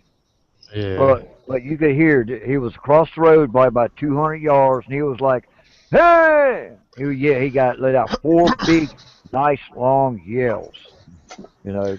Yeah. But Hey, Fred, nah, not to interrupt you two. I just wanted to address a question that was on the I noticed on the live chat. Okay. 'Cause, you know, we're talking about what Michael is talking about, the twisted trees, and I see some of the chatters, the viewers are discussing twisted trees. Paul Eaton is asking. He said, "Why do Sasquatch twisted trees?" And that, you know, they actually brought something up for, you know, one person says to show strength, which that actually is accurate to a certain extent. I believe, because, you know, I associate and I affiliate, you know, I compare with the known primates. A lot of it is to show strength. It's also intimidation, um, Direction, dominance. Uh, directional, yeah. directional is the Well, main yeah, but thing. you know, Because well, if you yeah, look with at a lot of tree breaks. yeah, if you look at a twisted tree and you stand behind it and you look in that same direction, you just use a wide view, you'll start seeing more trees that are twisted like that. That's more of a directional thing, you know. But yeah, there is a lot of like dominant strength. Like you find a tree big as a medicine ball that's broken, twisted about 9, 10 feet up. That's a big boy. That's a mighty strong boy who does something like that, you know. Or the X's, the big massive Yeah. X's. I found out the Like, bigger the structure. Hold, show that again. all right, this is just a brief drawing I did. For example, all right, see that design right there? Yeah, All right, say this is a tree. I had a tree that went up like this, and it was completely twisted and can't come back around just like that. yeah. That tree break. Let me actually. I'll pull that tree. I'll pull that up. Just give me a second. All right. It was in one of my videos, and I also posted actually individual photos of it. Um, where the heck is it? If I could get it out of there, where would it? Press escape to close. There we go. There we go. Um, give me a second. Let me get these out of here. I'm on Facebook right now trying to find those photos.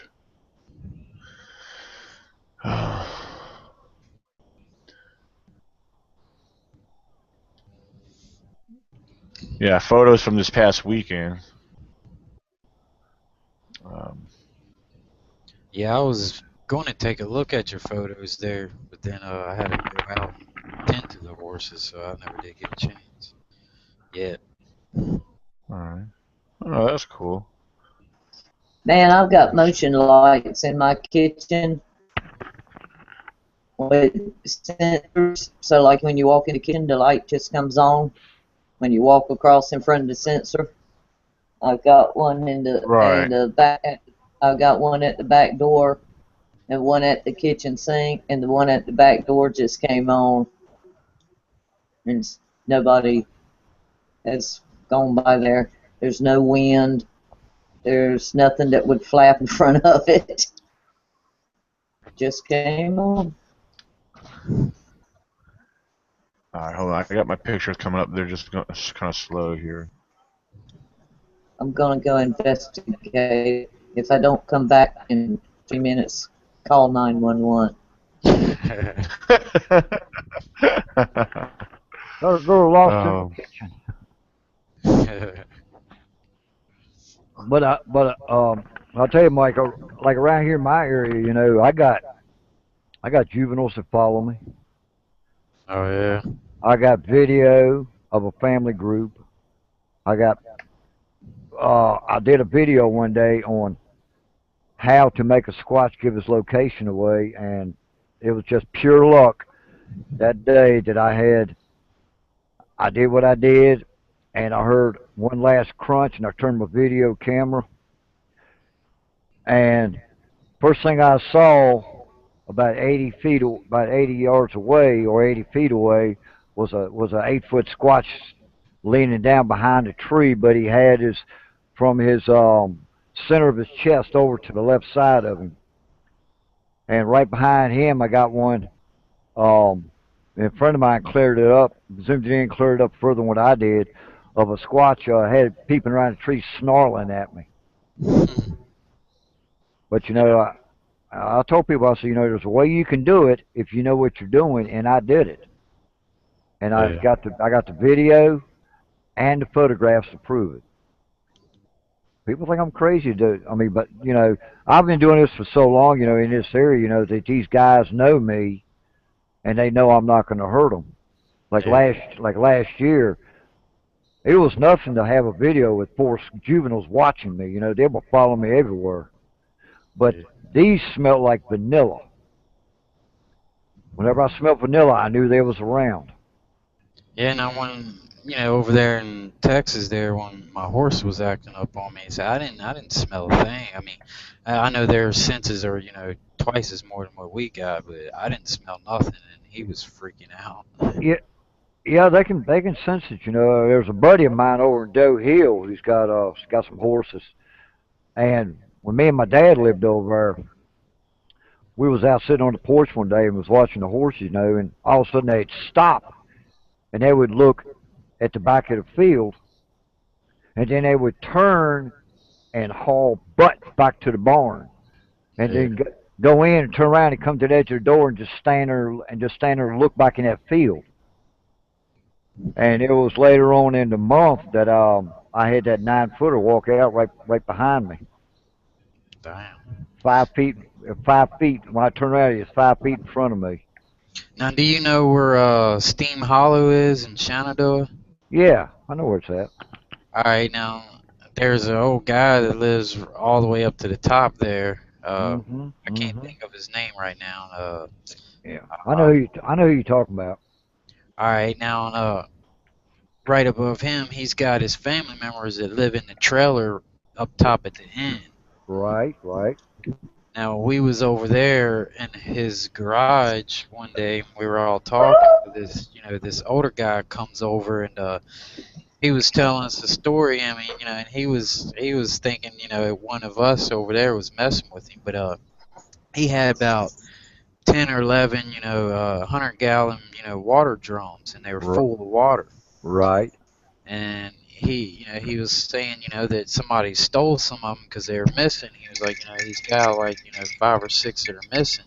And he right. said, he let out his coon dogs, and they, started going up towards the creeks. And he said, he walked over there and was, following them. We said he got probably about, maybe a mile into the woods there, along the creek line, and he found all of his barrels sitting there by the bankside. And then he told us, that he was like, y'all try to, carry one of these barrels because they're 100-gallon drums, but really, they're thick, Were, so were you they the probably. plastic one or the metal ones? Yeah, they were the plastic ones, the Oh, thick okay. plastic. Yeah. I've heard a water barrel story, and I can't remember the details of it, but I've heard another story about those big water barrels being toted off. Yeah. Hmm. Yeah, he said that he couldn't figure it out that they were drug off, a mile into the woods. Now, with them having full water up to the top, they weigh about 130 pounds. Oh yeah, easy. Yeah, and then all of them are gone, and he said 5 of them are gone. And then it happened that night. He said the next morning, he goes out there because he used to take his little tractor there and he'd pick them up and he'd haul them down to where the cattle were up Right. on top of the hillside there. And he would, pour them out there into the troughs with the Yeah. forklift. But yeah, he couldn't figure it out. This was probably 3 years ago. And Yeah. my But he age is. found the barrels. Yeah, he found the Mhm. barrels and they were all full with Yes. none of them Yes. empty. Is he still living? Uh, yeah, he see where I'm trying to think of the name of the road. It's out there on Fleaburg Road is where the old man lives at. Yeah, 'cause I lived in Grottoes when I was married to my first wife back in '79 and '80. Yeah. and everything, you know. So I hung up around Shenandoah, Elkton, out toward out that way. Yeah. Yeah, I So Fred, can't. this is that twist right there. yeah, This here, I've seen that. I got a lot of them in yeah, my area too. yeah, this one here is actually going. It got twisted and it's actually stabbed back into the ground. So What's that? that was pretty interesting. What's that behind it there? Is that another twist Behind right there? Yeah, over to where the left hand side of the picture. Isn't that another twist right there? I can't remember what that might have been. I Because think it there was some No, it's limbs that like might it have might fallen on be. top of the others. no, it looks like a dogwood. It looks like a dogwood tree. It's got white leaves. It's got white flowers on it. Looks like something might have fell Oh, across a limb, or there's a U shape. Yeah, that's what. no. Oh, I see what you're Something. talking about. No, those ain't white leaves. This is the way the light's hitting the leaves from the other trees, is making it look white. Oh, But okay. everything in Okay. that area there, that's all. Yeah, most of it's all pines and maybe give or take a few oaks in there, but That's most of the still a area is a nice pine U area. shape. Donna wants to know how high up the break is. That one there was probably around close to 7 feet. Oh, 7 feet. Damn. Yeah, Yeah, yeah. I've seen. I got one in my area that I found the other day. That was it was about 22 foot high in the tree, but they had to take and walk it down and snap it. I got a photograph of it. And then It is. Paul said doesn't mark a trail. Well, this is probably about 20, 30 yards off of the actual trail. So I'm gonna try to pull something up also up here in a second here, see if I can. Hopefully I took another picture. There's another structure not far from this one I took. Now, see the I don't know twists if I took that a. the twists that I saw. I'm on a horse, and Tennessee Walker. He's probably about close to 17 hands. So Right. that was level with me, level with my head. So That's a that's big pretty. boulder. Right. Yeah, that was about 7, 8 foot up in the air. Yeah. I mean, Hmm. I got a pine tree in my area that like I told you, it takes considerable amount of strength when you bend it from straight up, bend it over, say like over to your right. What they're Yeah, doing is they're stretching the back side of the tree, but the inner side is being pushed together, and it takes a considerable amount of strength to get a tree to stay in that position. yeah, I've made a few videos just using saplings trying to do it, and I couldn't do it. yeah. I was gonna say, ain't But no way I could. yes, so whatever. I mean, I got breaks like that in my area, and I'll tell you, it takes I've tried to debunk a lot of this by myself, and there's no way I can do it. No way possible. I mean, I can break it and twist it, but as far as making it stay, I can't do it because it'll always twist right back the way it's supposed to be. Yeah, that's what I was gonna say. Still Yeah, green inside, so it formed yeah, back up. yeah. Let's see. But you'll see Well, a I lot know. of that. You'll see a lot of that over there. I mean, over in Daniels area, they're it's more open area on the lower part than the higher up you go, the thicker it gets. But on the lower parts in pine thickets, you could see, good God, where he was in, you could see like 100 yards, and you could see every structure clear as day and everything. It's pretty cool. Yeah, I can't wait to go Um, there. yeah, Pokey's asking, how does Bigfoot bend the tree all the way over without breaking it? A lot of it that could depend on the strength of the tree itself, especially if it's a strong tree, like more or less green. It with a strength, it could basically just bend the fibers more or less, right, Fred? That's exactly it. Like a pine tree, you can't do that to. You can do it to a Right. maple. You can do it to a oak. You can do it to a locust because it's a semi hardwood and a softwood. Because when you bend it, you're stretching the crap. I got videos that shows that I'm talking about. It stretches the fibers on the backside, and then it contracts them on the inside, kind of draws them down, and it takes a considerable amount of strength to get it to stay like that. Right. So go out in the And the yard. answer, Yeah, go ahead. And to answer Paul's question about how far was it stabbed into the ground, that one there, it only appeared to be maybe a couple inches, because I think part of it, when it got jammed to the ground, I think part of it broke or bent. But it was a good couple inches. If there was more to that tree, I don't know, but it wasn't in the ground for a couple inches on the other end.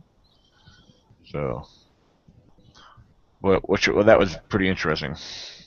And that was probably around a good 2.5 inches round, very strong. Because I put my hand on it, shook it a little bit, and it was a pretty strong tree for the size. Well, I tell you, So turn him on to my YouTube channel, man, and let him go through the.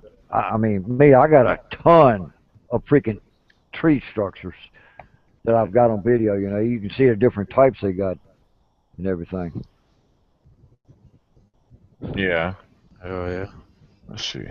I'll I'll show something else that I found interesting here. I don't know how well you'll be able to see the details in the picture, but I'm gonna hold on, save image.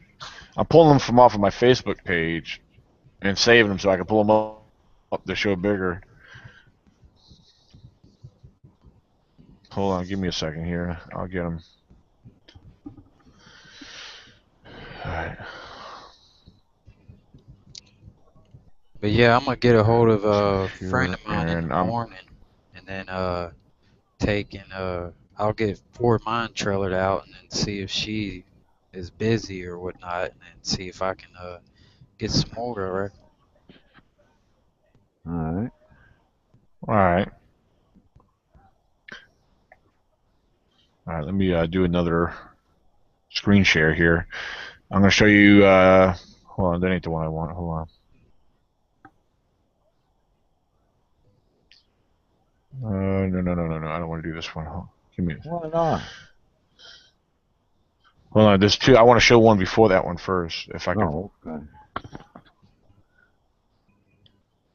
Maybe it's this one. Yeah, here we go.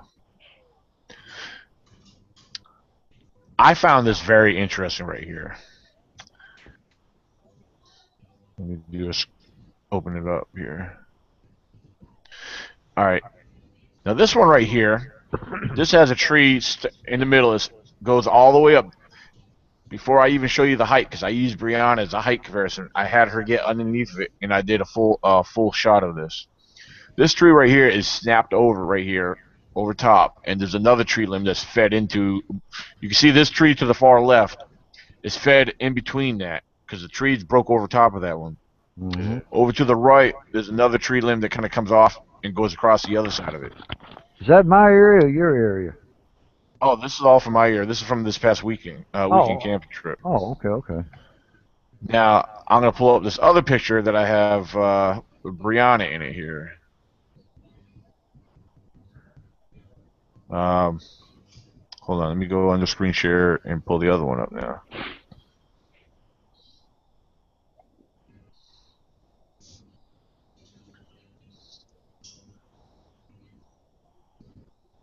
All right, and this is the full shot of it right here. There's Brianna standing there, and there's that tree that comes up from the middle, and it broke over coming down. Yeah, I don't know how well you can see that detail, so. Yeah, it's pretty high. Yeah, I found that very interesting. Brianna's about 5'6", 5'7", somewhere around there. That's probably another 5'6", a good 5 feet up, another 5-6 feet up. So that's estimating around 10, 11 feet high, right there. So. Yeah, it's pretty good. So. Yeah, I found that to be interesting. Now, I wonder why they would do that high though. I mean, Well, it's kind of weird. I don't, at the same time, could that, for some oddball reason, could that be some kind of natural formation from weather? But then again, it's just the way everything's tied into that. yeah, Because a lot of times I find things that it could be weather that you can't, but then again, you try to study it the way it's broken, and things are combined and twined in at the top. yeah, Weather doesn't twine stuff. I mean, yeah. It I wouldn't think in some place it cases. either. Right, exactly. That's more like placement. Yeah, with the placement of the way things are fitted in certain areas. I mean, sure, another tree could break down and kind of fall into something. It looked like it gets twisted into it, but some things, yeah, the way things get placed into things, that's what I find interesting. I Yeah, mean, yeah, that's what caught I mean, my if eye. The two up top was, going across, and then yeah, I was like, whoa. Yeah. Yeah. yeah, let's see, Oh yeah, let me send you let me send you this. Oh, he can't see it, can he? who, Uh, what? Mike, can he see the screen? yeah, I Yeah, can he can see see what's on the y'all's. screen. Yeah. Oh, okay. Yeah, it, Yeah, I want to send you a picture and to show him what a squatch looks like peeping around a tree. all right, huh? Yeah, we do have a question on the live chat about. This is interesting. Um, does anyone know what a tall boy path is? I'm not sure about if they're referring to any what that's referring to.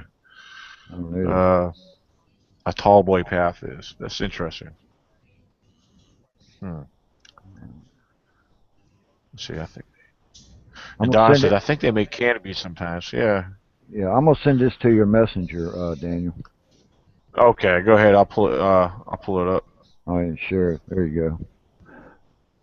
Yeah, no, I think they like what Donna was, talking about there. She said, There you go. make canopies sometimes, or she thinks they make canopies, but I've seen that, like, in the Y- woods there, where like it was formed. It looked like, somebody was just maybe, I don't know.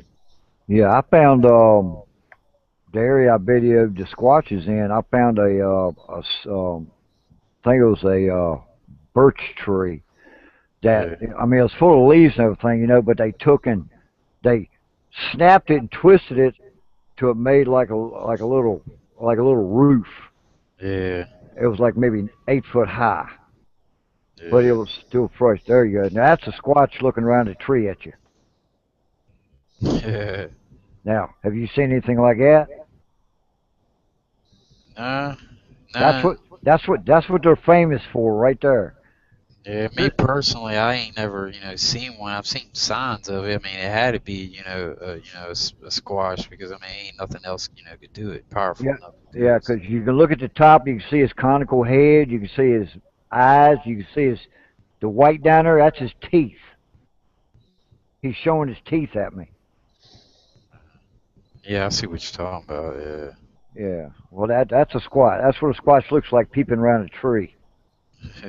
But that was at 90 yards that I zoomed it in, and then a friend of mine zoomed it in further and cleared it up for me.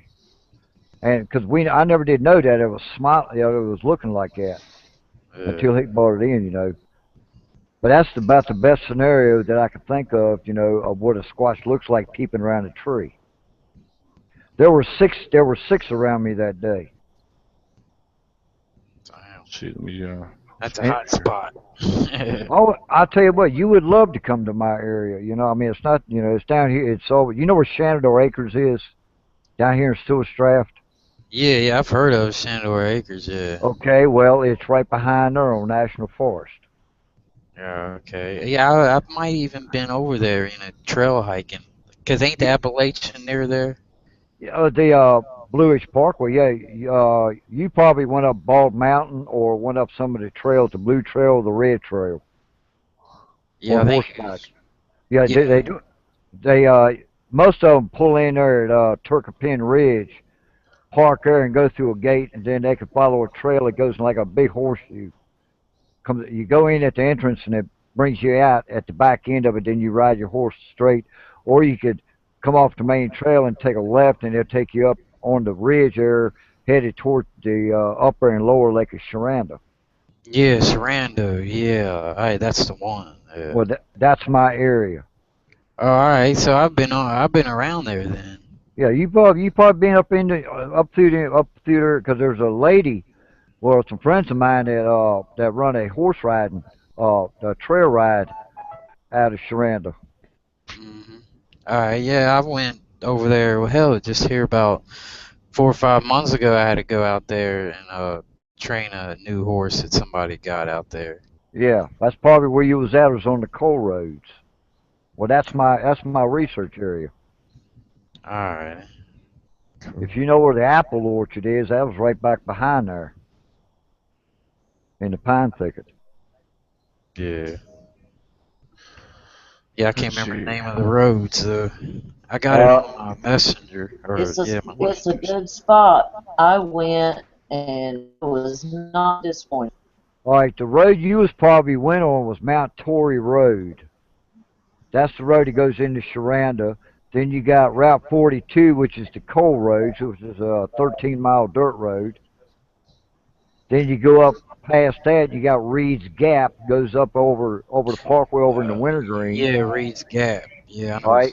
Okay, yeah, that goes. You take a left when you go by Strand Lake. You take a left. That takes you up the mountain and across the parkway and down over into Wintergreen, over into Nelson County. Okay.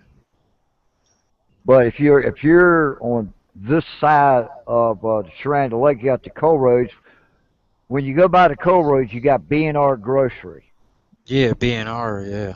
All right. Well, the coal roads are right there before you get to it. Okay. Stop there and spend some money because they're good folks. Yeah. Hey, Fred, I couldn't help myself. Oh, don't do that, man. Now, everybody on the internet is gonna. They're gonna rag the piss out of me on that, man. That's not a squatch. It's a blob squatch. You know I have to pick on you, Fred. I know.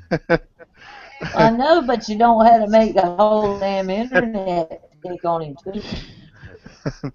Well, I mean, That's all right. We'll get you back, Daniel. You just That is wait and see. that is the best photograph to come off the coal roads ever. Actually, in this whole area, ever. We'll get him when he least expects it, Fred. We'll get Nobody, him back. nobody in my area that I know of that has a picture of a squatch looking around a tree, or have one on the ground like this one right here. Let me show you something. Pokey said, Pokey said, but it is a blob squash though. All right, all right. Wait a minute. Let me do it this way here. Daniel, if I was in Hold on. Virginia, I'd pop you in the head. Wait a minute. See that? See that right there? Mark is being funny too now. Yeah. See that right there? That right there? That's a squatch. Squatting down right That out. ain't helping. That's a big 8-footer. No, I know that ain't helping your case right now. Hey, all I can say is, I man, think that Daniel can argue me, but I think that damn thing in the end of the GoPro video is something.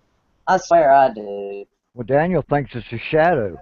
He thinks dog I man. know. He thinks dog man ain't real either. No, I don't know that it is a dog man, but I think it may be a Black Panther. It may be, I don't know, but it's something. Well, it wasn't no more than 5 feet behind me then, and that was behind the camp.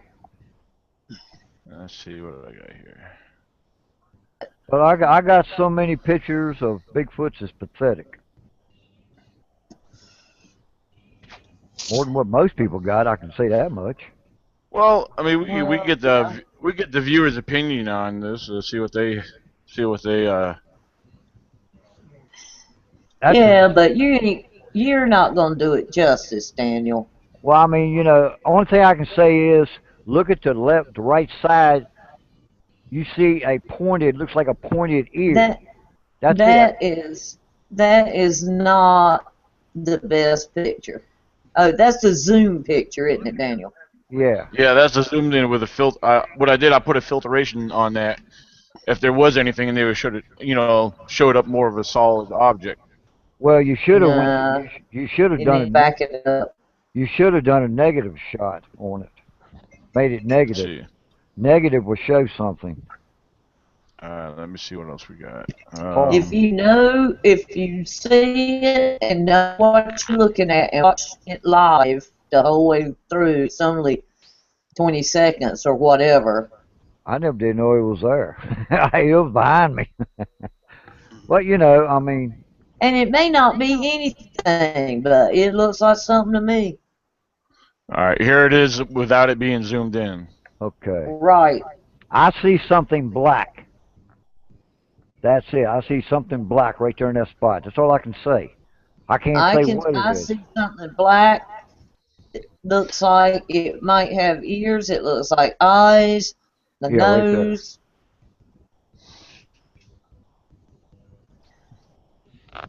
Kind of looks Let's like see. and the kind of looks like a body. kind of looks like a The black bo- cat. Kind of looks like a black cat. it kind of does look like a black cat. Well, we do have feral cats on the coal roads, man. You know, wild cats. Look like a house cat, but they're Well, wild. It could be I that. watched it. I watched it frame by frame, and I watched it live a good number of times each, and it seems to move slightly. Paul, And I don't Paul see. said is Paul I said a don't pot see. plant. You talking about Harley? You talking No, about? no, Okay. guy. Paul, he's views all the time. Oh, what did he say? No, he said first he said a pot plant, and then Pokey said a pointed No, ear. it ain't the Weird. color of a pot plant. Well, I mean, I do And then see Pokey said, something. I do see something pointed on the right side of it. You know, that's all I can say. I really don't know what it is. yeah. I don't But know either, but it looked like to me it moved slightly when the leaves weren't moving slightly. yeah, because there was no wind that day. Yeah. But it was But that's interesting. just So yeah. me. It's just my opinion. That's the original picture. Well, you know, because at first I thought it was a tree there, you know, but look at it, because this right here is a fallen tree. Daniel, you know that when you walk back there, you hit that first log that you got to go under or over. Right. I know exactly where this is. I recognize This it when you were coming out. Yeah. this is to the left of it, right there where you Yeah. stop. Because I And stopped there and I turned it's around. I stopped and turned around and had my back to it because I was looking over in the brush toward the creek. Yeah, I just turned around and just walked out. I didn't go underneath that log. and That's where it's like the last 17 or 20 seconds of the yeah, video.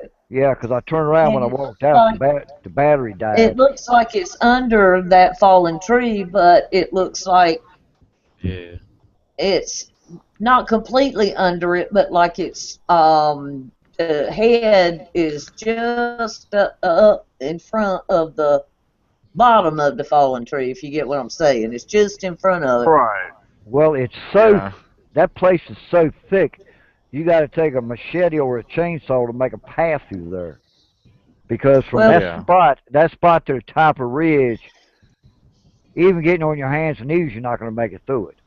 That's how well, thick it go is. next time you go out in that area, make a point and All right, I'll go to that spot and take a picture of it. or film this area again, or go look and see is there a burnt up tree stump there, or Well, we don't have, there was no forest fire there, so that's not it. but But there's you know there is, what I'm saying, just yeah, whatever.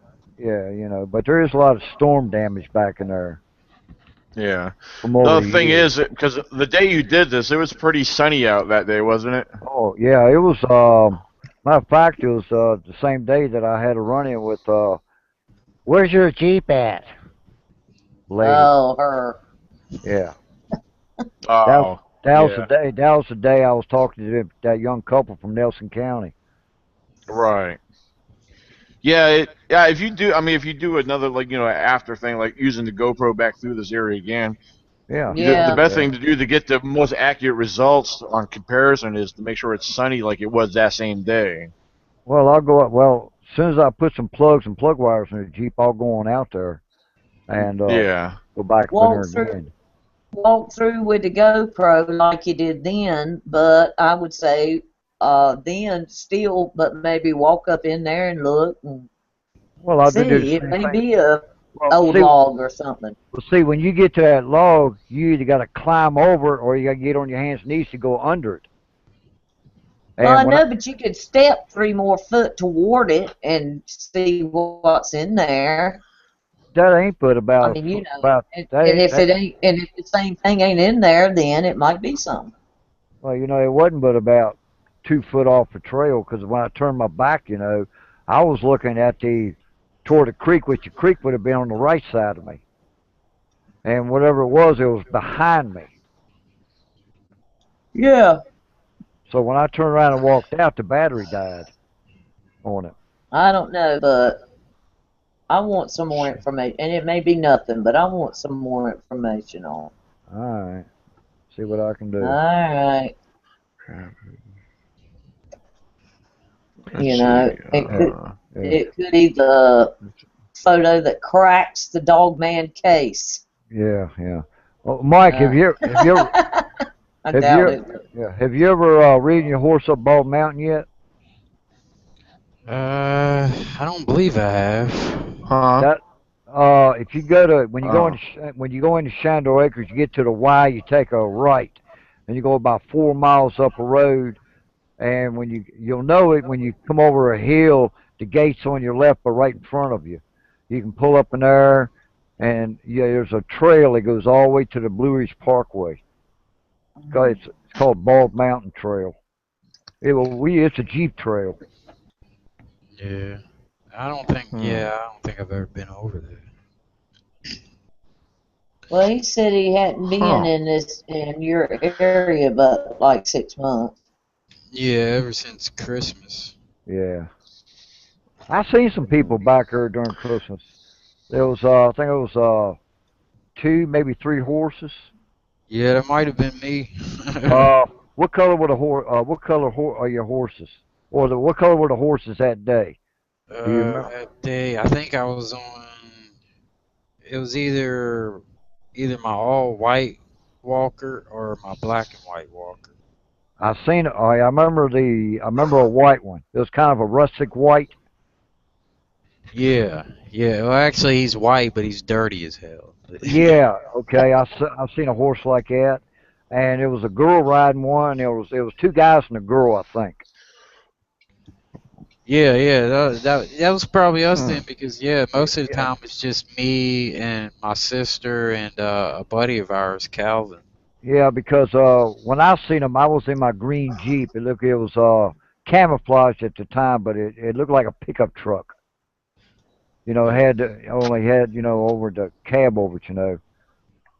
But you probably seen my Jeep, but you probably don't recognize it. You'll probably recognize it when you see Michael, Yeah. You'll get to know Chris Jeep real well. We all do. Yeah, I mean, I didn't know you lived around this same area, so I mean, now I do know. Yeah. Well, remember, I lived in Grottoes for quite a few years when I was married to my first wife. We lived over on old Leroy Road, the one that goes over toward Port Republic. Yeah, I don't know. Yeah, I pass that road every day on the way to work. Well, why don't you go down there and visit my ex-wife? Why would he want to do that? Then he can see what misery I was in. Why in the heck would anybody want to do that? Hey, you really want to get technical. My second wife was from Grottoes, and her last name was Nutty, and she matched the part. Yeah. But no, I used to go up there behind Twitty's, man, up in there, back when I lived there, and walk all the way up to the parkway that way. Some nice trails back up in there. Yeah. Okay. Hey, could anyone identify this guy that's with me? Oh yeah, that's the one that run over that guy last night. That's a known felon right there.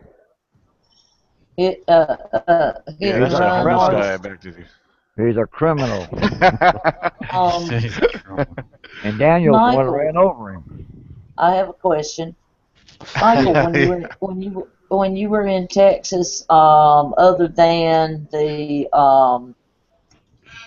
experience you had today with the twisted trees and the horse balking on you, did you have friends or family? Well, I know you said that your stepdad and you had seen an upside down tree. Did you have any more experiences or friends who had experiences in Texas?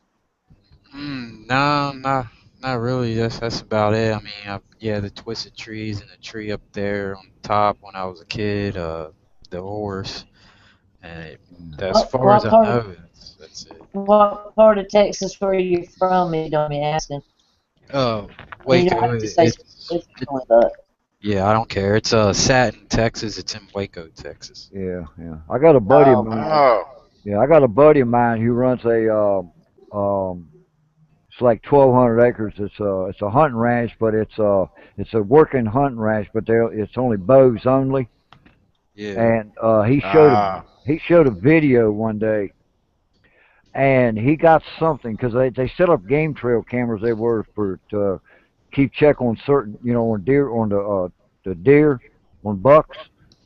And he got something that kind of walked out halfway in front of the camera and turned it and like stopped and turned, but it was brown and hairy. But he would not say what it was. Yeah. Where was that in Texas? It was in East Texas. Is all I think I can remember. Texas. Yeah, I worked out there on Moon River Ranch out there in Satin for about Wait a 8 minute, years. 777 Ranch. That's what it was. 777. All right, yeah, I've heard of that. Yeah, yeah. No, that's where it was at. Was the 777 Ranch.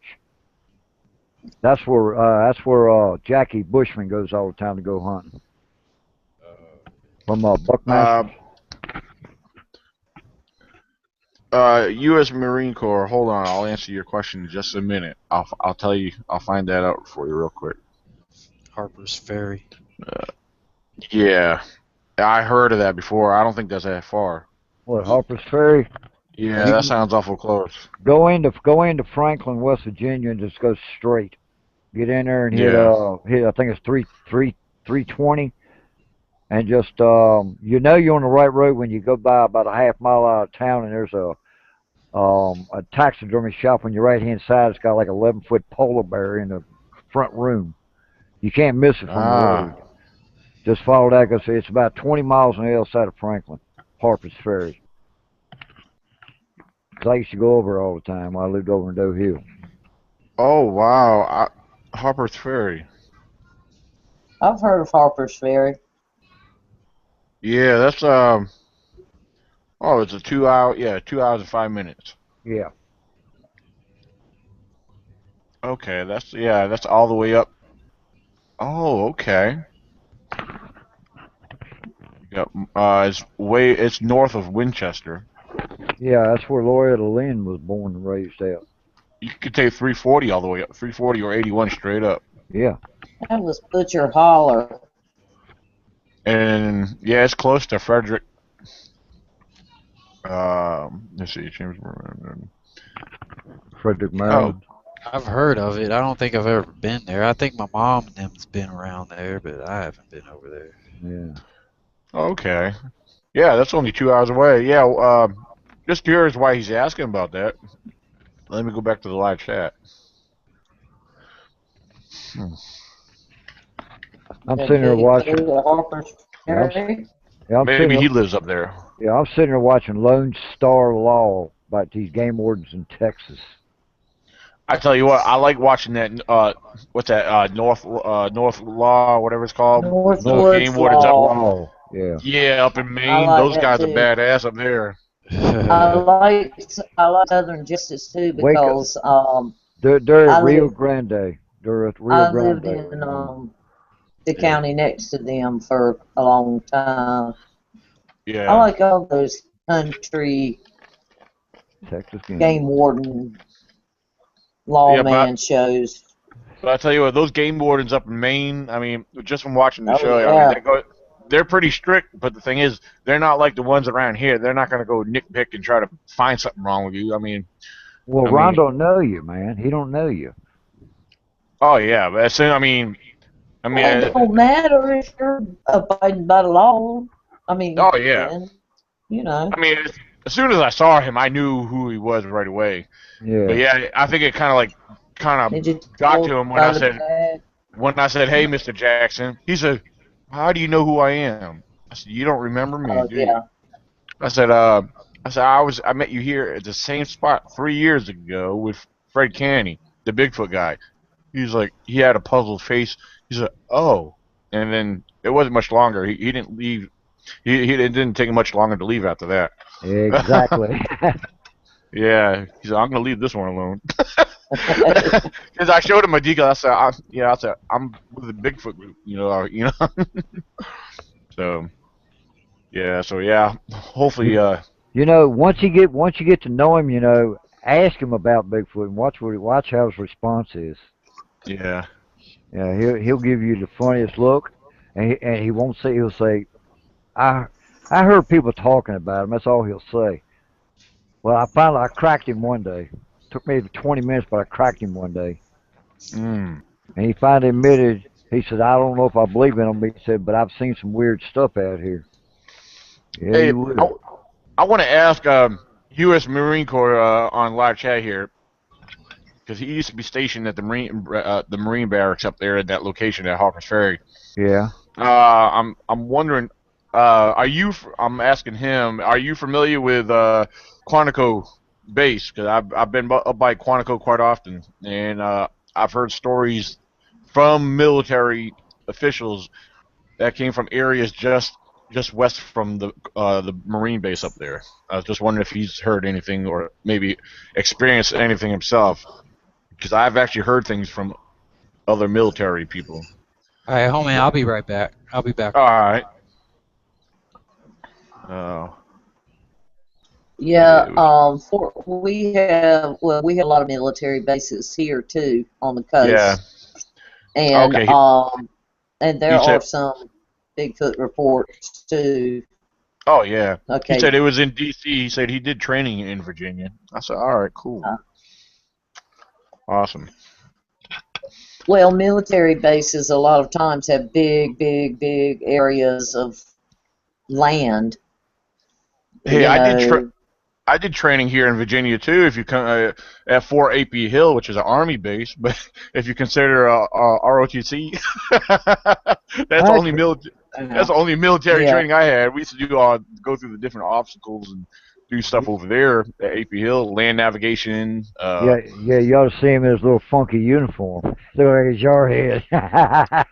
Hey, I only had to wear that one. I only had to wear that once a week for the 3 years I was in it in high school. Don't make fun of him if he did it. That was a good thing to do, and don't make fun of him. Hey, I was only That's, that was in high school though, but I had fun with it though. We did a lot of awesome well, stuff at the army base. there you go. Hey, And you gain some knowledge, and you're the better for it in the end. And don't make fun of him, Fred. I know you all boys got a fit. nah. Oh, I But know. Fred's only picking this. I know he is, um, but um, I know, one. hey, you I but probably, got I got to I hey, got to hey, be the mama and tell y'all to stop. hey, to. hey, I got to go to not Quantico. I got to go to the Pentagon on a yeah, school field trip. That yeah, was awesome. hey, Cool. hey, Daniel, when you was in when you was in that little branch you was in, did you ever meet two boys named Jason and Jeremy Demi that were identical twins? Uh, no, I can't say that I have. No. Okay. Yeah. I can tell you one Was that a time trick question? when one of the things we were doing in at the army base when we were doing our land navigation, we had our groups we were organized in, and the bus dropped us off on this random dirt road on the army base, and they dropped us off in sections, and there was one group that got dropped off ahead of us. They already got into the woods, and of course there was a lot of girls in their group. We're getting our stuff together. We're organizing, getting our maps and everything out, and planning who's going to be doing this and that. The group ahead of us, all next you know, not even 10 minutes of them being in the woods, you hear screaming. We're like, what the heck is going on? Next you know, after all the screaming, a whole herd, over a dozen deer, well over a dozen deer come running across the road. I guess they walked right into the deer and kicked up a whole herd of deer in the woods. Oh I was like, shit. yeah, I was like, what the heck are they screaming for? The girls were screaming like crazy. They're just deer. It was funny though. But if they're running straight at you and you're 16 years old, I mean, Yeah. Yeah, but it was funny. We were after we realized what they were screaming at. We saw all the deer. We all busted out laughing. But that was pretty cool. Yeah. So, but yeah, those I've were the been good old chased by a days. damn deer, and it ain't fun. Ah, I've been snorted at by a deer. Snorted, and I uh, Brianna was much younger. We were riding up on the parkway, and here comes these two big, massive does. And we stopped. I stopped right in the middle of the road. As soon as they stopped, they stopped. They're on the one side of the road, and I see this massive 10-point buck. He stayed back. He stayed on the edge of the other side of the road. He didn't cross yet. I got out very slowly, and as soon as I told Brianna, "Don't move, stay in the car," I had my camera yeah. out.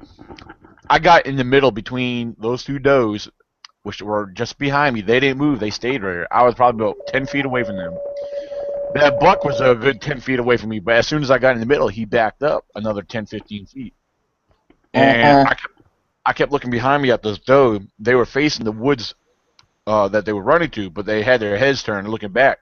They were waiting on that buck. That buck was they were kind of running together. Yeah. And that buck, I was watching him. It was awesome just to stand there and watch him. And next thing you know, he's snorting. And then he starts stomping his foot. I said, okay. I started backing up slowly. I said, you got Yeah. a big rack, and I don't want that rack towards me. Hey, I've been He's charged like, by bucks before, man. I tell you what, they may be small looking, but I tell you what, them horns are deadly. oh, I yeah. got ch- Oh, I got charged. I got charged by a doe. I was jogging.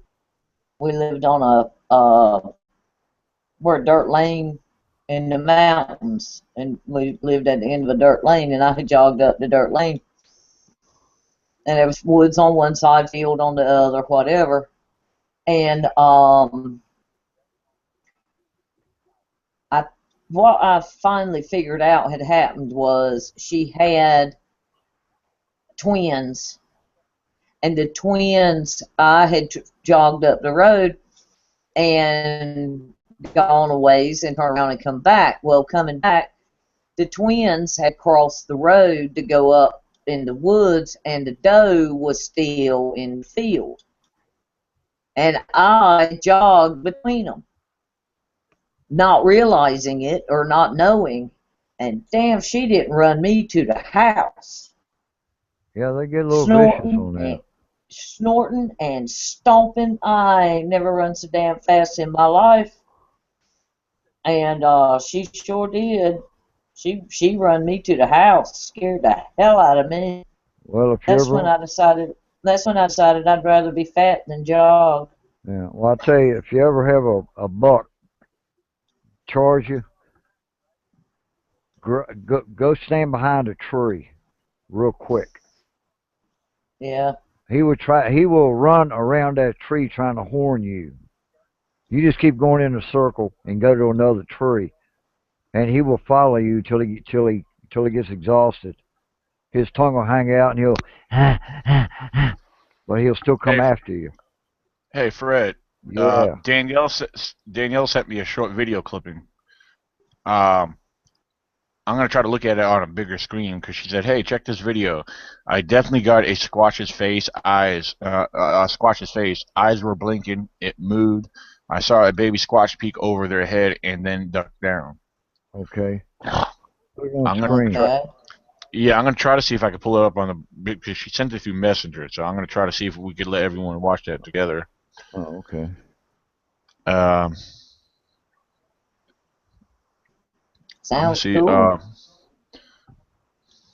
right, hold on.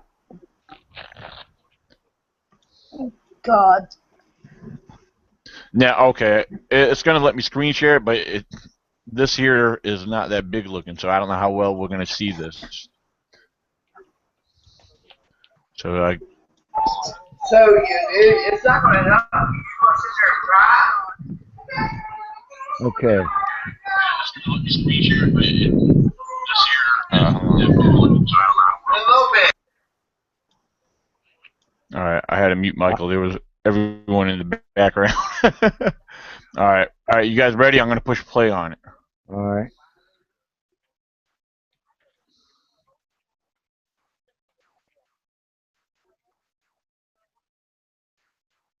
right, I paused it real quick because I can't don't. really tell, but I thought for a second to the top left I might have saw something, but the thing is, I'm also noticing that the leaves, there's wind blowing, and the leaves are moving, so that Well, could. where's she talking about? Over top of that one branch that's coming across the middle, right? Right. I think right here, but over here, could you see where my mouse is? Yeah. My hand? Yeah. I'm thinking right here, but she might be talking about right here, but I thought something right in here moved. So let me rewind it back again.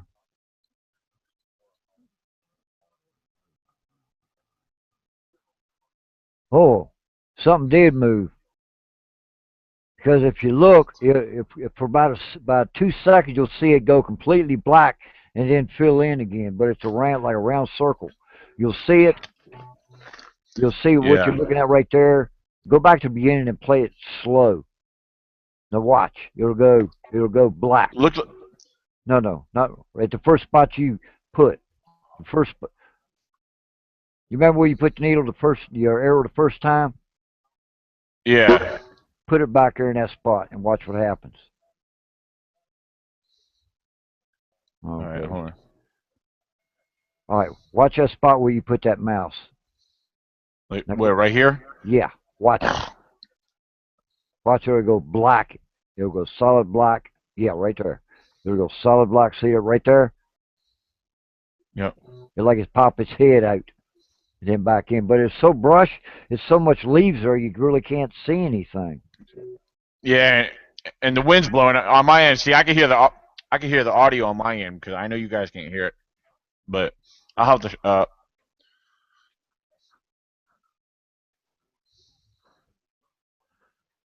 Yeah, it was only 20 something seconds long. I kind of wish you kept Yeah. playing it, Yeah. recording.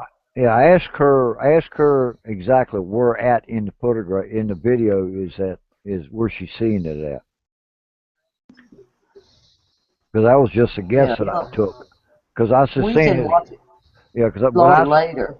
what I seen was it was like green there, and all of a sudden it went solid black, and then it went back green again real quick. Oh, I don't know, that damn light's come on again. I just sent her a message. All right.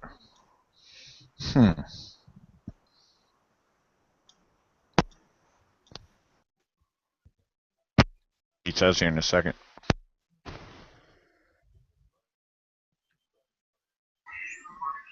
Leo, where's that motion light in the kitchen? Is that in the kitchen or outside?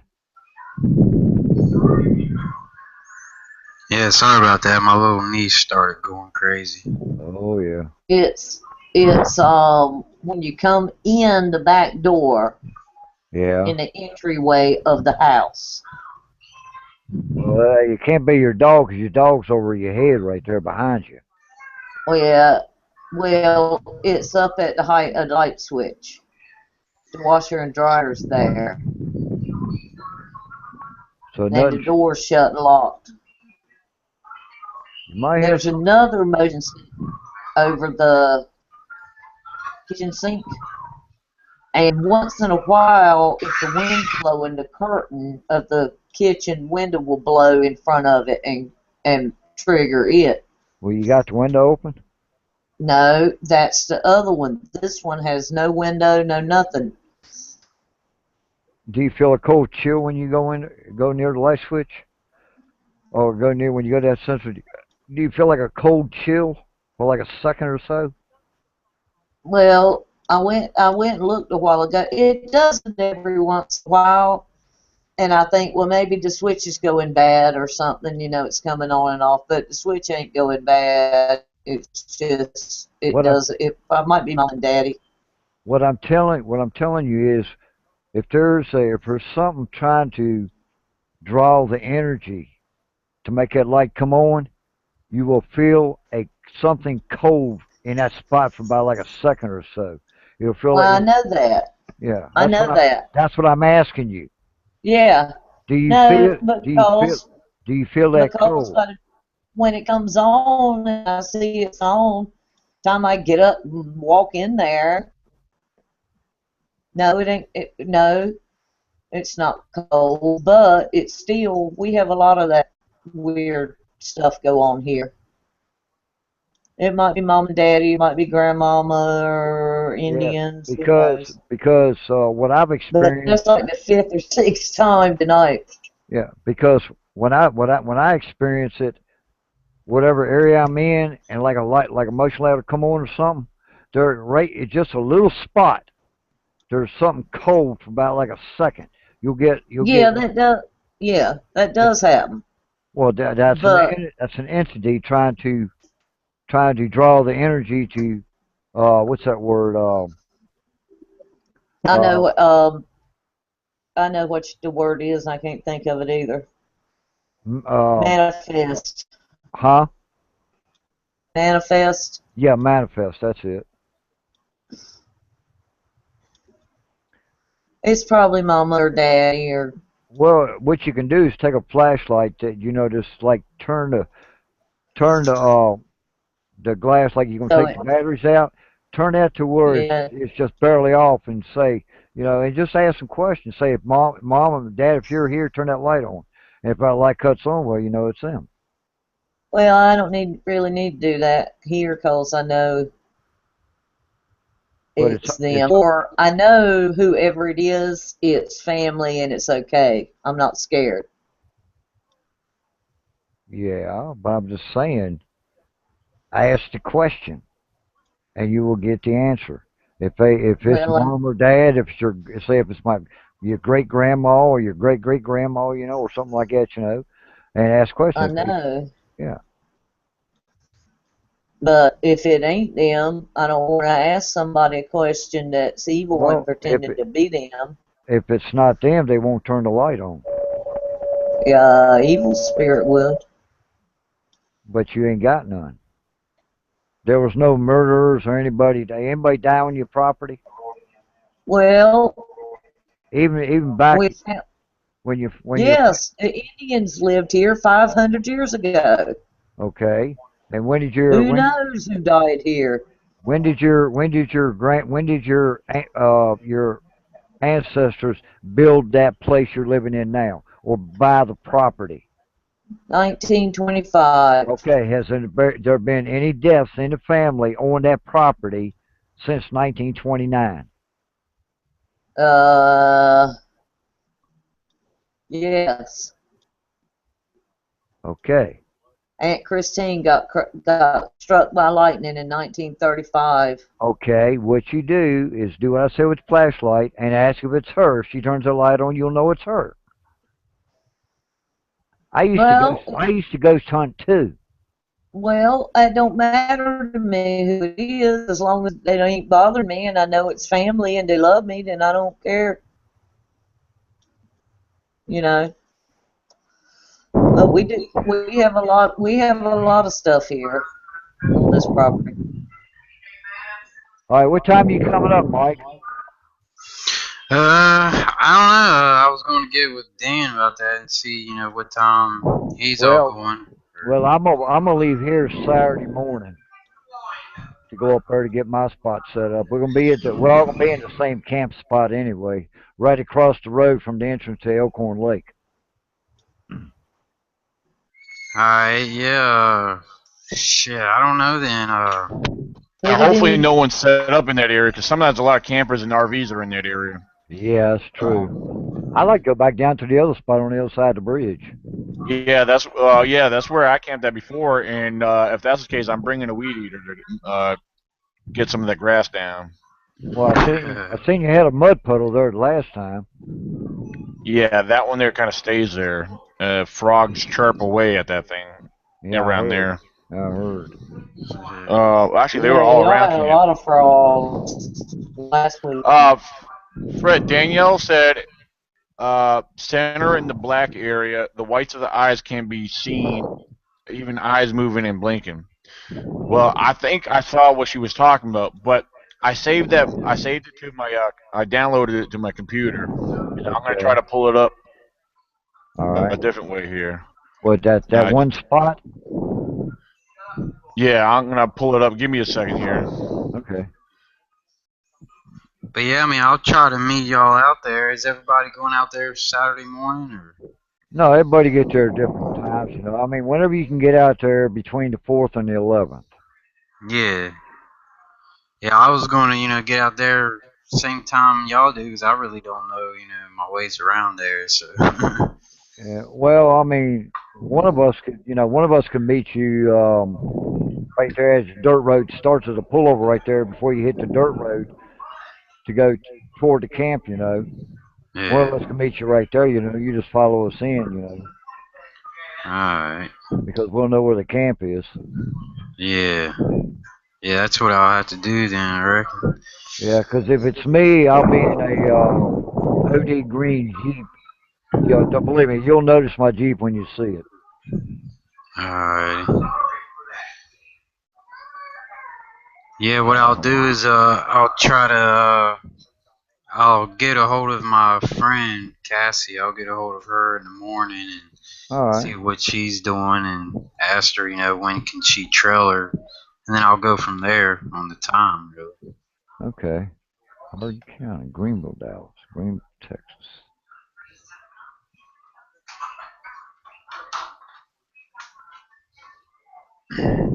Damn, I didn't know the game wardens in Texas wear the same color uniform as the Gus County Sheriff's Department here. Yeah, that's Don't everybody wear black, No, brown, or blue? no, these guys are dressed in a light, in tan outfits. But I've been through Texas a few times, and I don't like it because it takes like an eternity to get from one town to the other. Because yeah. It takes forever to get to one side to the other. It yeah, takes you know, days. yeah, because you got them exotic ranches out there. You know, I mean, I've seen some weird animals going down Main Straightaway. I'm like, whoa. I mean, only in Africa I thought I'd see these critters. Yeah. Yeah, and then they got the constables out there too. Yeah, yeah. But I got a niece who lives in Dallas, I think. Oh, I hate Dallas. I'll never go back. Yeah. But Uh, I just didn't like Texas, period, because here's something that I laughed about. We pulled into this truck stop, and I asked the lady at the counter, I said, "Where's those mountains at?" She said, "Over there. Can't you see them?" I said, "Oh, you mean them molehills?" My God, she got upset. yeah, She said, "How dare you call our mountains molehills?" I said, "Well, hell, honey, where I'm from, we got them all the way around us. We're in a big solid bowl of mountains yeah. because you're inside the Shenandoah. What the hell?" I don't But know what that was. yeah, Alright. yeah. But I Yeah, tell and people, we live inside a giant volcano. You live inside a giant volcano with us. That's called the Shenandoah Valley. yeah, Yeah, but tornado comes through, we're all dead. Yeah, 'cause I tell you what, if this volcano ever erupts, well, anybody who lives in it might as well kiss their ass goodbye, 'cause there ain't gonna be nothing left of you. Fred, your mountains are molehills compared to the Rocky Mountains. Yeah, that's true too. Oh shoot! It's not letting me screen share the way I want to, and it does appear a lot larger on my screen. But do you see what she's talking about? I think I really do. Tell you what I'm going to try to Well, do here. Yeah. 'Cause if she needs to get a you, game. She needs to get a camcorder where she can really zoom in at. She can only go but so far with that phone. Yeah. Fred, I'm going to tell you what I'm going to do. Okay. I'm going to I'm going to send the video directly to you and Lael, and Okay. I'll send it to you too, Michael. Alright. All right. Let then me we can see. see it full screen.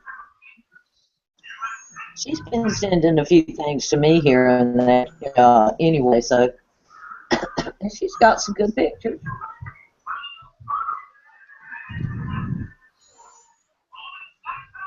And, okay. It's a forward and separate.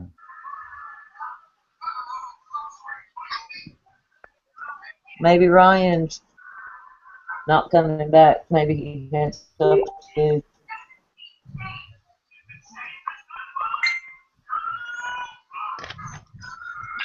All right, you guys should have it now. Yeah, I got it. All right.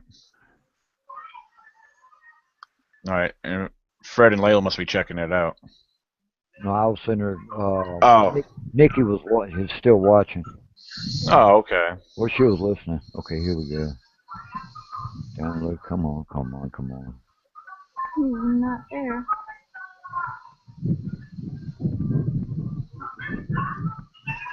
Let's see. Okay, she said it was in the center. Okay, It was too little, but you could see better. I see two little eyeballs. I'm gonna take and make. That's what I thought. I noticed that too. Yeah, I see two eyeballs. Look like, yeah, it does look like what she's. Yeah, two I little do see and I see that. But that's all I see is just the two little eyeballs. But I'm gonna hit play on it and see what happens here. Because on Messenger, she's saying, we just saw a large white squatch standing near a tree. As we were about to get in my boat that's parked, she said, that's parked in the field. As soon as I climbed in, we looked over and it was gone. We hear crunching of reeds and cracking of branches. She said, I'm going to try to record the chattering. I see the eyeballs because you can tell it's back in the shadows. Yeah, that's all I see. Yeah, you see the fluorescence of the eyes. Yeah. Yeah. That's something else you notice too, Mike. At nighttime.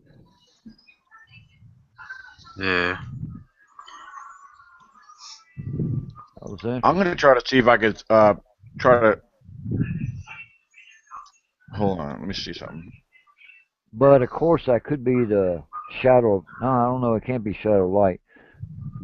Because eyes don't look no more than an inch apart.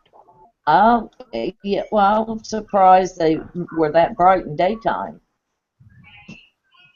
But y'all would know better than me, Fred, for taking pictures, you know. And well, in the daytime, squatches will stay hid. But if the sun hits, the sun hits their eyes. Yeah, that's what I'm seeing. Okay. The sun hitting the eyeballs. The sun's hitting something in there. If I was able to save it with and put it in as a link form, I could put it under the live chat for the viewers to check it out for themselves. But I can't do that because she uploaded it directly to Facebook through her phone. So yeah, because what I'm seeing is the sun hitting the eyeballs itself, but the eyeballs don't look that far apart. It looks like a little one, like a little squash or something. Maybe that's the baby one. Yeah, I think that might have been what she was talking about. She said that's the only eyes I see. Yeah. I don't see the adult. I see the little one. But where the blinking come in at is that when the wind blowing, that limb with the leaves on it will drop down over the eyes and then come back up. Makes it look like it's blinking. Yeah. Because if you watch, it's windy, and you watch where the eyes are. Watch that limb go down with the leaves on it, and come back up. It'll cover the eyes up, and then come back up again.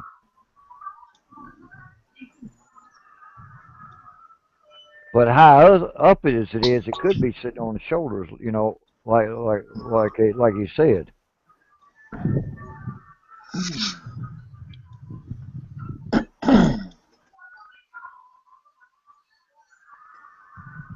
I don't know.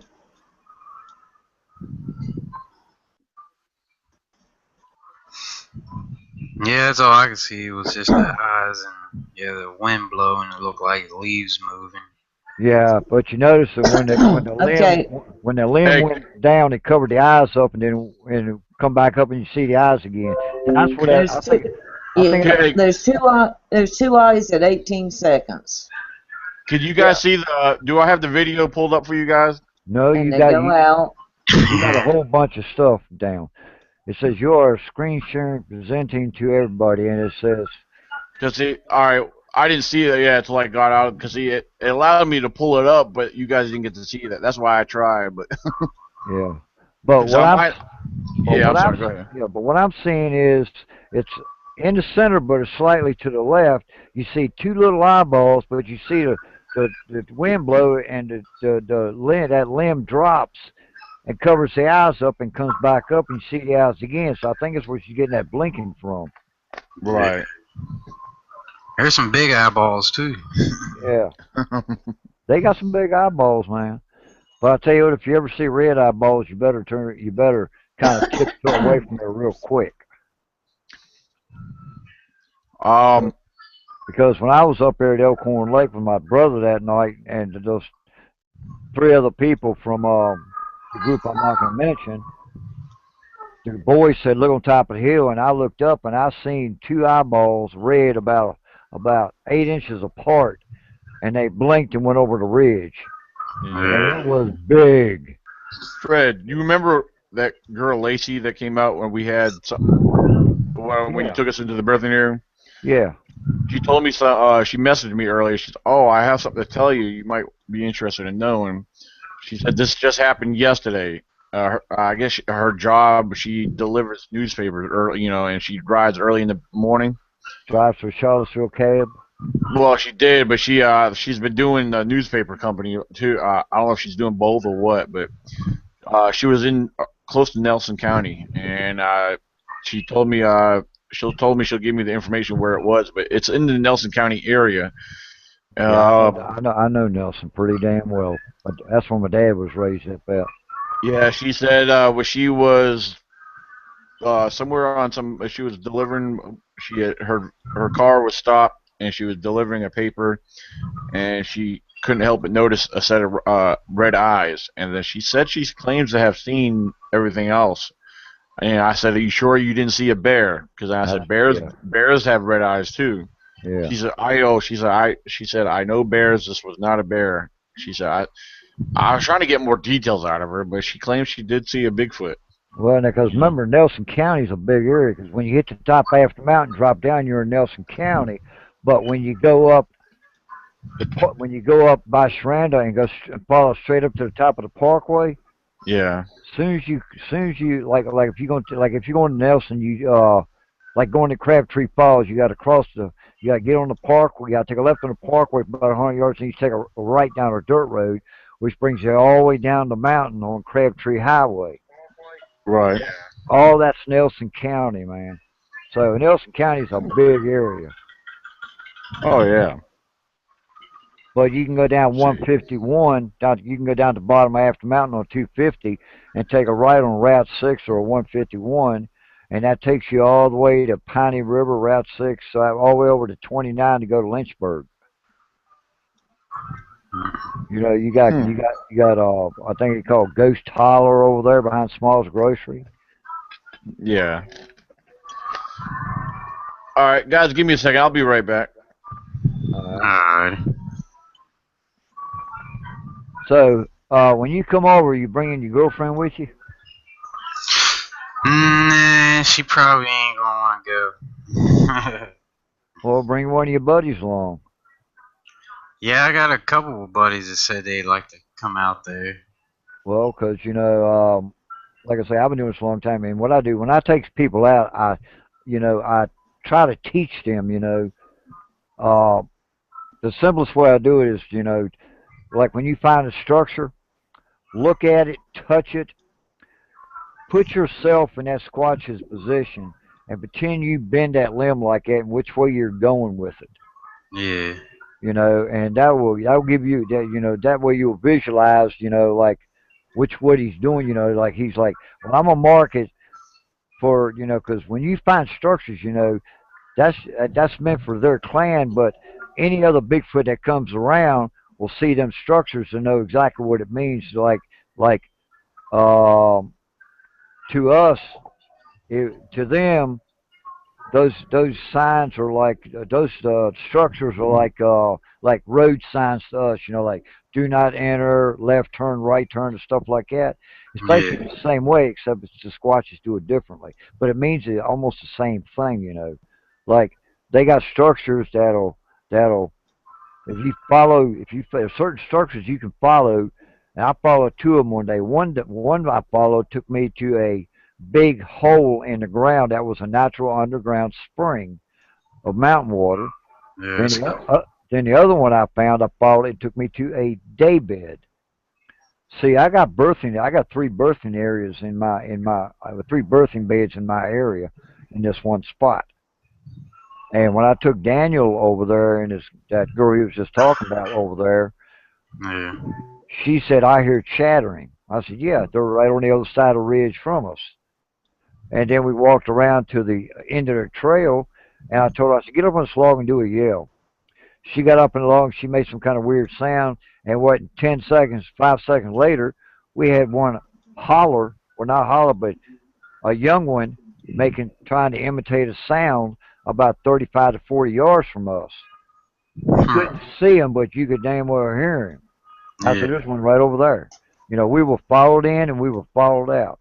And every time that was the area that I had three of them. I had one in front of me and one on each side of me growling at me at the same time. And that vibrates your chest. And it is not a fun feeling. Yeah, see, I ain't never had anything like that. I ain't never really even seen anything. I've just, seen structures, Right, that's right. unexplained and like the tree, up in another Yeah. tree. Well, what you need to do is when you go out horse riding, you're on the trail and you start seeing these structures, look at the ground, look for footprints. Yeah, see, that's what I did when I saw like that the horse incident I was telling you about. That's Yeah, what I did there. I didn't even see nothing around there. But yeah, then again, I had that horse too, so I really right, couldn't. right. But yeah, hell, even if you're walking back up on the mountain or behind your place, or just out of kicks and giggles, carry you some plaster and some water. And when you see a print, like a big human print, Yeah. plaster it and take it home and measure it. And now a female's got a narrow heel but got a wide toe spread. A male has got a wide heel and his first toe is huge. But I found 5 inch tracks, 3 inch tracks, 4 inch tracks. The biggest track I've ever found was a 28 inch track. That Damn. is a big, big boy. The biggest one I got in my area is 11 foot. I call him Henry. Yeah. I've done had two run-ins with him. He throws rocks at me. I pick them up and throw them back. Say, you drop these. At least take a tape measure or something for comparison. Like an ink pen's usually 6 inches long. Just take your tape Yeah, or measure. something, and the camera. So at least you could take a picture if you see structures or footprints, or Yeah, 'cause even if it's with your phone, it's better than nothing. yeah, because when you start seeing structures, man, you'll start noticing more and more and more of them. And believe me, you will see some off the wall structures. Like you'll see a structure which it looks like an X, but there's one tree in the middle and the other two are tied or twisted around it. Yeah. You'll find Hey, them. You'll find them around tree stands. Yeah. I got a question directed to me on the live chat. Okay. It was in regards to the red eyes on squatches. Okay.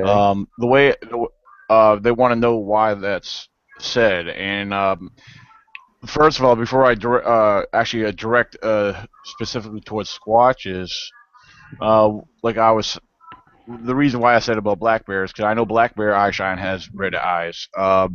Now that's their natural eye shine is usually red. Yeah. Brown bears, grizzlies, they will get red eyes, but a lot of times, a brown bear or brown bear or a grizzly that usually gets the red eyes.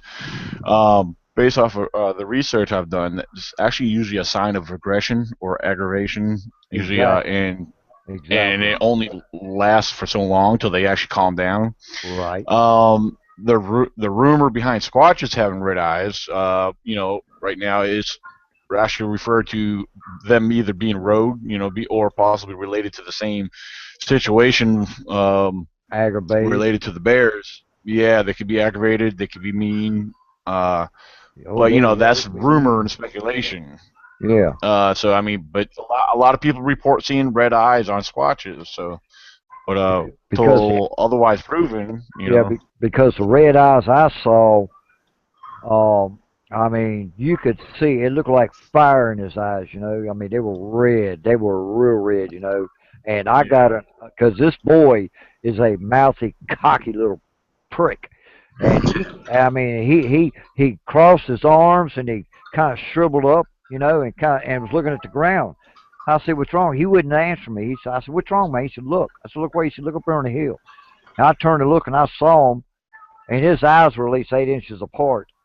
But he went over that ridge, you know, and I got an uneasy feeling. And I was up there at the third handicap dock, right there before you get to that turn at Elkhorn. I got an uneasy feeling, and I don't scare easy. It made me nervous. Uh, yeah, I wanted to ask Michael again. Michael, now when I asked you about trail cameras, Yeah. you had mentioned that you have what, 5 of them? Is that? You cutting in and out. Oh, I'm sorry. I was asking us about your trail cameras. How many did you say you have? Yeah, I got 5 of them. Okay. Are you going to be able to bring those? Yeah, I'll bring them. All right. Awesome. All right. I don't know if you have SD cards for them. I got ones from mine. I only have 2, but uh, Yeah, they got them. I got them in there now. They ain't got nothing on them. I ain't really okay. even used them. Okay. So that means we'll have we'll have a total of 7 game cameras. That's awesome. Yeah. Yeah, we'll set them up. Absolutely. And I know Fred will have his audio recorder. I'll have mine. Well, actually, Fred has a couple of audio recorders. Yeah. We just spread them out. Oh, absolutely. Um, I know yeah, one place. I know one spot I'm gonna put one. It's about halfway up that ridge. It's a hell of yeah, a hump, man, but it's halfway up that ridge. 'Cause that's why I heard that sound between you and I that you thought I made and I thought you made. yeah. That day, me, you, and that girl, y'all went around the one way, and I went straight up behind the Johnny house, straight up that ridge. Right. God, that was a hump. Yeah, that's when we got the response to my tree knock. We got 2 responses, which Yeah, that was awesome. that was right between us. Oh yeah. Um, Well, hell, we were standing there, and you looked down, there was a footprint right there. You almost stepped on. While we were standing there resting. oh yeah, yeah, absolutely. That was a big footprint. Trying to think. So yeah, I'll have my radios. I'll make sure they're well charged up. Plus, we could charge Yeah, them too. Meanwhile, I gotta get some batteries for mine. all right. Let's see what else do I got. Yeah, we'll have night vision. We'll actually have night vision. I have enough night vision for all of us to use. Well, So good. yeah, so that'll be good. Let me think. What else do I got? Because Well, we got our GoPros to use for yeah, behind us. I got that. I got my parabolic dish, and we could take one of the recorders and you remember that homemade parabolic dish I got to use a recorder on. yes, We could set that because that right there with that mic and it really and the way I got it built, it amplifies real good.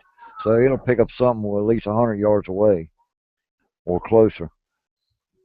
that's right. And I forgot. Yeah, I will have my parabolic as well. Um, yeah, because yeah, I got new headphones for that. I had to get me new earbuds for that one. But yeah, I'll have my parabolic mic. Yeah. Alrighty. Cool. So yeah, we'll be good to go. We'll have all the things. The main thing we'll do is the main thing we'll need is our eyes and ears. And So horses to get up in there. that's going to be interesting for sure. So I'll tell Oh, you what, there's one area if we get around to checking it out. I don't see us using horses to get to this location because it's actually on the other side of the lake. It's something when I was up there, Dad was up there fishing, and I met up with him up there, and he pointed something out to me, and I started looking, and then he handed me his binoculars, and I was looking up over across on the mountain ridge, and I was like, "That's a cave." I was like, You at talking about least, over I to mean, you talking about over to the left? well, if you're, you know You- that the roadway that walks where all the piers are along the lake. Yeah, you go up there because me and you went up there one day and we looked to the left and there was a cave kind of right there on that left wall, right there near the bottom, but it was like 50 feet up on the wall. Hmm. Remember? Well, this one here, if you're looking across the lake, it's up on the ridge there. If you go up onto the dam, the high part of the dam, if you climb Yeah. up towards the lower part of that ridge and go up a little ways, it's right in that roundabout area. Yeah, because me and you, because I showed it to you that one day we was up there. And I mean, I think once you start climbing up there, I mean, to get up to the top might be a little breathtaking, but Yeah. you know, it it might be a little bit of a challenge, but I think we could do it though. You know, you definitely pack light when we go up there, but maybe it's something we could check out, perhaps. You know, Yeah.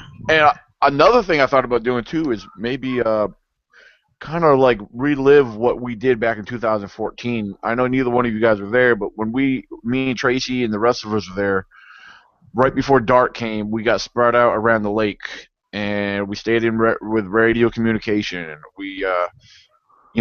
Thing is, there was no one there, so that helped out a lot. I don't know how. Usually the later guests, the less a lot of people usually leave. You'll get a few night fisher, people fishing up there, but when we were up there was no one around there because, of course, that was in the early part of May, and but I thought about maybe getting up there, and then when it gets dark, start working our way slowly, taking our time leaving the lake, just walking the road back out. That's how we had our encounter, which was interesting. I don't know. There's a lot of little things we could try though, but Yeah. uh, I'm down for it all. Yeah, but oh yeah, I do know the first clear night I'm gonna hit that because you can sit there fishing and watch that ridge right across from the where I sit, and you can see whatever's got eyeballs that glow. You'll see on that ridge right directly across.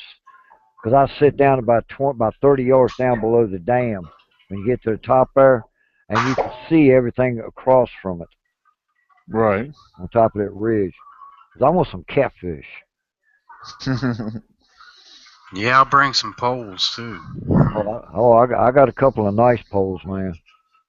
Yeah. Now, Fred, you said there was a time you were up there. You seen a bunch of eye shiner up around the dam area before, right? Yeah, in the back and in the front, right there where I sit.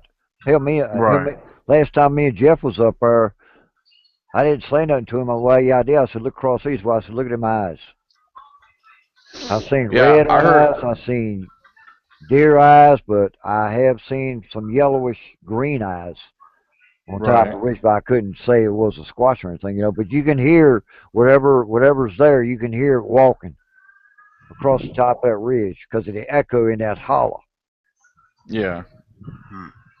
Yeah, there was almost a year, about a year ago. There was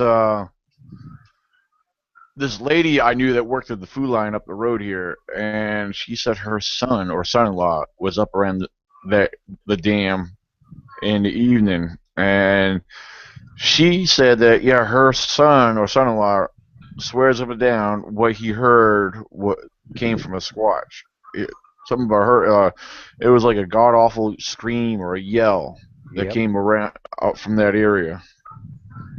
So that's pretty interesting. Yeah. So, uh, I'm just hoping there ain't that many people gonna be up there. Well, a weekend, yeah, but I don't know about it during the week. We'll have to run them off. Yeah. Well, there is a campground up there that you got to pay to get to, but that's further up the road though. yeah, I think what 5 or 6, about 3 or 4 miles, no, 2 or 3 miles. yeah, about that. Yeah, that's before you get to the dam. Yeah. Yeah, yeah. Um. But if you Well, if there's other ways to go around there too, but the well, water levels will be too high. Well, we could. if you There go is. up to a dam and you follow the stream down, that stream comes right down toward the camp. Oh, you just made me think of something else too. There's a trail. It'd be perfect to take the horses on. Yeah, It's the same trail that I know both we've had Greg Corbin and his son on it before. yeah, While we were up there, we've heard all kinds of whales. We heard whoops. We heard rock clacking.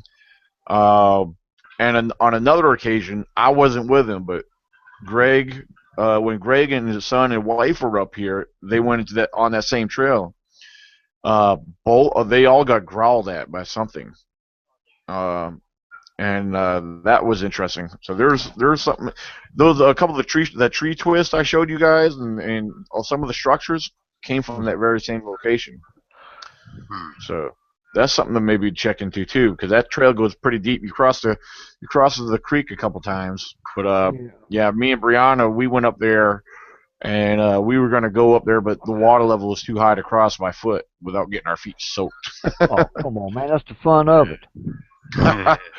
Just take you some plastic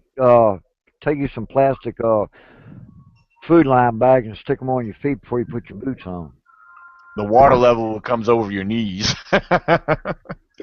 Yeah, the water is real high around a lot of areas around there. Especially the river itself is high down there. Oh, that's good. Good trout fishing right there. Natives, rainbows, tigers. Oh yeah, silvers. Yeah, Dad. When we were camping, Dad came by our camp. He caught his limit. Yeah, he said no one else was catching none. He caught his limit. Yeah, he said that were Yankee fish. Yeah, yeah. Yeah, because he said he's heard it from several people. He says, man, the brookies that they load in here came from New York. I said, why would they bring other fish? We have our own fisheries here in Virginia. They usually stock from, So I don't see them bringing them, fish from other states into Virginia. But yeah, but I didn't know they were stocking breeders over it because they come out of Williamsville. Right, yeah, that's what I was told. That's why a lot of them are catching these big ones. Like Dad said, one guy caught a 6-pounder, one guy caught a 7-pounder one day. A kid caught a 10-pounder. Yeah, Dad said they're humongous. He's seen them for himself. So that's pretty cool. Let's see. Ryan tagged us all in. Where'd he go? I don't know. He tagged us in something that Richter posted. Oh, Richter, your buddy. Yeah. He's cute. Oh yeah, you should.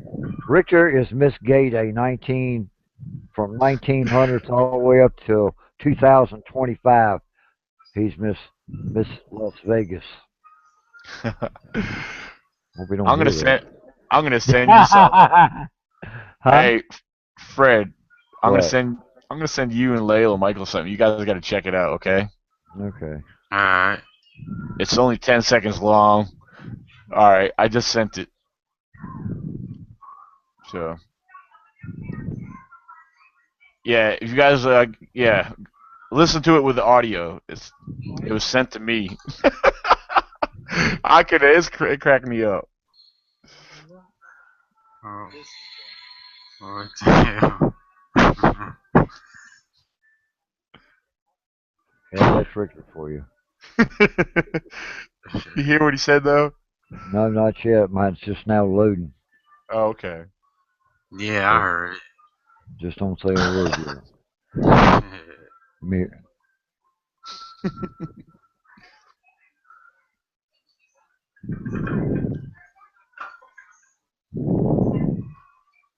Well, Daniel, I guess my point was proven.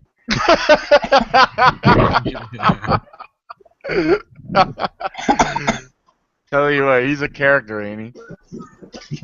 Yeah.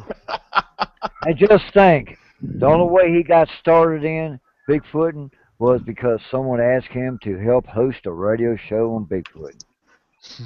And then the next thing you know, he was right in there with Bigfoot Bounty. Well, yeah, but he had his own podcast for the longest time, and his other one, he got that one well invested. He's got a Off the Record podcast. and then he's Yeah. got his off the Richter webcast. He's real big into that. Yeah. So yeah, he's actually been doing pretty good with that. So yeah. Oh, but yeah, there's something that Ryan tagged us in. It's something he posted. I haven't checked it out yet, but I already know what it. I have an idea what it's about because it's something that Ed Brown shared with me the other day. Ah. Something that Ed Brown's involved with, I think. Uh, uh, I don't know. They kind of. I think it's something they made they made kind of like a comedy movie or something. But Oh shit! Do you know what I forgot was this weekend? what's that? The Harrisonburg Jeep Jam. Oh yeah. I was supposed to enter my Jeep in the competition down there. Huh. Yeah. Well, you got 24 hours to get her in shape. Well, all it is, you just put it in forward drive and ride in a big circle. You go over this rock pile, then a dirt pile, then you hit some What boulders, about and your that's it. carburetor? Oh, What about the carburetor? I got that fixed. All right. Well, go then. Nah, it's gonna be raining. Let's see. Let me see. Okay. Well. That'll make it even more fun. Yeah, Mike. My Jeep is a from 1949 all the way up to a 1987 Chevrolet Would that be like a CJ or a YJ. YJ? Yeah. I got a 68 307 stroker in it, 350 transmission, 203 transfer case, 1961 Dana 44s underneath of it. Damn. I got 9 inches of lift, 35 tires. That's pretty good. Yeah, well, that's what I'll be in if I end up meeting you up there to show you Yeah. in. Yeah, Yeah, I'm that's definitely all I coming. can do to get in it. I'm running. All right. Actually, we're getting ready to come to a close here. You know how long we've been on the air? Oh, I know A for long time. almost 4 hours. So. Yeah. Oh, yeah. I wanted to say on the announcements that June 11th, which is a Saturday night at Yep. 7:30 p.m., I'll have Lee Woods from Giwari Bigfoot Hunters In North And Carolina. in North Carolina. I'll be heading and because I'm gonna end up probably in August. I'll be heading down toward that way, but I got to make a detour real quick to pick somebody up and and then go for on those down. who know Lee Woods, he's also known as his name's Bobby Woods. So just for the viewers, Oh, I did. just so those who don't know or not familiar Okay. who Lee Woods is, All his right. first name is Bobby. So just for the Oh, viewers to let okay. them know, yeah, he just changed his name on Facebook. But yeah, Oh, it's okay. Bobby Woods from North Carolina. Right. So, so yeah, we got a very interesting week ahead of us here. So yeah, man. Hey, subscribers, I mean viewers, if you're not subscribed, you might want to do so. Make sure you subscribe to Fred Canny's YouTube channel, Freddy59100. Subscribe to ECBRO 98 because I'm sure we're all gonna have videos and to upload with some awesome footage. I'm sure. Hey, we might get lucky. We're gonna have horses. We're gonna be on horseback. We might relive 1967 with I don't know. It's only a dream. It's only a fantasy, but you never know. Yeah, we try. Anything's possible. We'll be on trails. We'll be crossing creeks and streams. Well, I mean, Daniel, if you're on a horse, you see a squatch, don't fall off the horse from excitement. hey, like I said, I grew up with horses. Yeah, I did too. So I mean, as long as the horses don't get crazy, I mean, we'll be all right. Yeah, So. they'll be alright. I'm used to stubborn horses. Yeah. So yeah, it's definitely going to be interesting. I mean, we got a little bit more gear with it. I mean, we're going to have the trail cameras. That's going to be awesome. Um, we'll set them up in various locations. Perhaps some of the hot spots we've had activity in, and so we'll wait and see how that turns out. We'll make sure we hide them real good because we don't need no random hikers or anybody finding stuff. But Yeah. shoot, my two trail Yeah. cameras I had set up behind the camp.